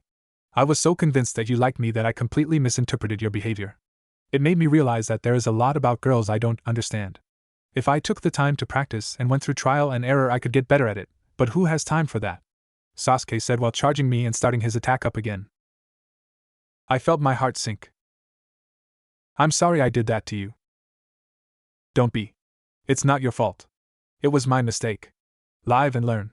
I won't make that mistake again, Empress. So again, don't worry about your sister. She's cool, but I have more important things to focus on. Like getting strong enough to kill that bastard. Sasuke said while increasing the pace of his attacks. I was distracted the entire day after that conversation. I think Sasuke sensed it and got a bit frustrated because I wasn't focused on our sparring session. His mood brightened significantly when he and Hanabi began sparring again. I could see the look on both of their faces. They really enjoyed spending time with each other, challenging each other, being with each other. I had to make this right. Naruto. You want me to talk to Sasuke about Hanabi? This was definitely an interest request. Hinata had tears welling up in her eyes. I expected to enjoy our time during the sunset like we did every day, but it seems my Empress had something else on her mind. She explained to me what Sasuke said. My gaze wandered in thought. I mean, I can't really blame him. If someone crushed my ego like that, I'd be pretty disillusioned as well. Hinata began to cry now. Shit. I sighed and tightened my grip around her. She quivered in my arms. I can't believe I did that to him. It seemed kind of fun at the time, but now that I see the consequences, Hinata began. Yep, that's part of growing up. Your actions have real consequences, for better or for worse. Plus, I'm the one who asked you to lead Sasuke on like that, so you aren't totally to blame. I don't think I made her feel any better. We have to make this right, Naruto-kun. My emperor, please. She pleaded. I sighed and rubbed the back of my head. It was hard denying her when she got like this. She knew exactly how to press my buttons and get what she wanted out of me, even if she didn't consciously realize what she was doing. Still, it's not as simple as you make it seem. That got her attention. Her confusion was evident. I stood up and brought Hinata with me. We walked over to the edge of the waterfall to stand side by side as we watched the sun set. Hinata maintained a tentative gaze on me. Relationships are very complex. Especially the type of relationship that I'm pretty sure a girl like Hanabi would want. I began. I turned to Hinata and wrapped my arms around her waist. Instinctively, she rested her hands on my shoulders. This would be a tough conversation, and I felt that if we held each other it would be easier to have. She hummed off my every word as I explained. Think of relationships like sailing a ship. On the ship you have a crew, a captain, and a first mate. From what I've observed of Konoha, most relationships are the type that have two captains on one ship. Two people come together, often with opposing goals. It's a balancing act trying to ensure that each person gets what they want, or what they think they need. One captain steers the boat one way, the other captain the opposite way. The best couples find a delicate balance, and grow a love that lasts a lifetime. Many never figure it out. Often even when they do figure it out, things end up going wrong eventually anyway. Regardless, it's always hard, always a struggle. Hinata was biting into her bottom lip. I don't feel like what we have is a struggle, Naruto-kun. Hinata whispered in that gentle, high-pitched voice of hers. I nodded with a smile, leaning down to place a tender kiss against her lips. I know. That's why I love you so much. Our relationship is rare. You have no interest in being a captain on my boat. You are content to be the first mate, following my lead, deferring to my rule and authority. I respect your opinion and I respect you, however when I put my foot down you listen. You support me no matter which way I steer the ship. Even when you disagree, you value my leadership more than getting everything you want. There is no more proof of your devotion than when you obediently stood aside as I taught Hanabi that harsh but needed lesson. Hinata's eyes wondering. I could almost see the wheels turning in her head as she recalled the moment when I assaulted Hanabi. It's because I trust you completely, Naruto-kun. Even if you went further, I trusted that you were doing what was best. God, hearing her say that made my heart throb. You are easy to love, Hinata-chan. I saw immediately the effect my words had on her. She rose up on her tippy toes and crashed her lips against mine. I was so tempted to toss her to the ground and pounce, but I knew this was an important conversation. I allowed the exchange for a few sweet moments before drawing away. While you are easy to love, I seriously doubt Hanabi would be. Hinata nodded. She was just listening now. She was in an infatuated daze. I knew now that whatever I said would be much easier for her to swallow. I smirked. She wasn't the only one with special tools. From what I've seen, Hanabi is the type of girl who would be a captain on the ship. She will have expectations and demands which Sasuke, or whatever man she ends up with, will have to contend with. A relationship with Hanabi would be more of what you would typically find between two people, having all the ups and downs that are so standard. They'll argue, and fight, make up, maybe even break up and get back together. I could definitely see a time in the future where they could marry, have a child, and then get divorced. I think the light bulb went off in Hinata's head. She could see it too. I wouldn't be surprised. Hanabi is really strong. Hinata spoke up. I shook my head. Strength comes in many different forms. You are strong too. It takes a great level of strength to put so much trust in someone else that you defer completely to their leadership. Maintaining that level of devotion is a big risk and takes real courage. On that front, I'd say you have just as much strength as Hanabi. In fact, I'd confidently say that you have more. She swooned and fluttered her lashes. I loved the way she did that. It could be distracting to talk to her sometimes, but I managed to keep my train of thought. Hanabi and Sasuke will play important roles in my empire. Sasuke will be the captain of my royal guard. Hanabi will be the chief of police. During times of war, they will act as top lieutenants. They will be at the war table with me, making decisions that hinge on each other's complete cooperation. I cannot afford for those two to be in disharmony. I walked away from Hinata now. This was extremely important, and I had to make her realize the gravity of the situation and the implication of my words. I turned my back to Hinata. I knew that would get her attention. What do you mean, Naruto-kun? I nodded. I had her undivided attention now. I've studied the rise and fall of nations, kingdoms, and empires of the past. A common road to annihilation was disharmony in the ranks of leadership. Internal battling and petty rivalries have ended many a great nation. Greed, selfishness, petty drama, these spelled the death of unity. If I am to create an empire that lasts throughout the ages, it needs to be built on a type of unity that has never before been seen. I will hammer cohesion and togetherness into my people in a way that no ruler has ever done. Each member of my leadership must represent the unity I wish to see in my people. A lover's squabble among my leadership undermines my message and the strict laws which will be based on that message. I turned around to see Hinata's overwhelmed expression. In other words, Hinata, If they cannot be together harmoniously, then I will have to interfere with their relationship. If I have to interfere, either of them will like it. I can't afford to have them distracted by the petty dramas of a typical relationship when they will play such an important role in the new world. Hinata bowed her head. She began to nervously poke her fingers together. So what you are saying is that if they aren't perfect, then you won't allow them to be together? I shrugged. More or less. If they get together with anyone, even if it's not each other, and they let romantic drama get in the way of their duties in any way, then I will either disband the relationship, or cast them from the position of leadership. Sasuke will still be your sworn guard, Hanabi will still be part of the police force, but they will not lead nor have the power, position, and status that comes with such leadership. Hinata audibly gasped. That seems harsh, Naruto-kun. I nodded in agreement, while returning my arms around her waist. Hinata laid her head against my chest. It is harsh, but necessary. The world that I will build will be bigger than us all. It demands sacrifice. And sacrifice is never easy. Hinata. Heads up.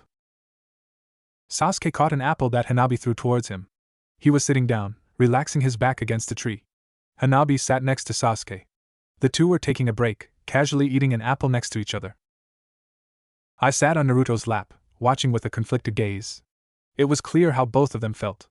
I still caught Sasuke sending Hanabi lingering glances, and she did the same towards him. Neither one of them admitted their feelings. It was so frustrating. I wanted to play matchmaker, but now that I knew the stakes, I wasn't sure that was for the best. My little empress, so distracted lately? Naruto whispered huskily into my ear while planting tender kisses against the side of my neck. I absolutely melted. I raised a hand and entangled my fingers in his spiky blonde hair. It's just I don't know, I admitted. Let's just see where this goes for now. It may be better for things to happen organically. Either way, if it seems like they are going to end up together, then I will have that talk with them, Naruto warned. I glanced back to see his intense gaze. I bowed my head and nodded obediently. Okay. Naruto let out a deep, rumbling chuckle. Being on his lap, leaning back into him, I could feel the powerful vibrations of his chest. He made my toes curl and my entire body quiver with longing. Enough about them. We have a few more minutes of our break, and I don't plan to spend it thinking about anyone else. And I won't have you thinking about anyone else either. All that should be on your mind is me. Understood? Naruto ordered while suddenly picking me up and turning me around on his lap. I squealed in surprise, my face flushing. He was so strong. I nodded and placed a worshipping kiss against his chest. Yes, Emperor Naruto-kun. He grew a confident grin. Good girl. I couldn't help smiling as Hinata and I sparred. We exchanged blows back and forth, either of us gaining advantage on one another. I knew Hinata wasn't holding back. She promised me she wouldn't this time. I didn't either. I sent bone-crushing kicks and punches towards her, which she narrowly dodged. She thrust her palms at me swiftly. She landed grazing strikes but didn't allow chakra to burst from her palm. If she did, then she could accidentally kill me. She didn't need to use her chakra to strike. Her palm strikes were strong enough. Also, given that we were sparring in front of the whole class, we decided not to actually use jutsu. I didn't use any ninjutsu or genjutsu, and she didn't use her exploding palm technique. This was pure taijutsu.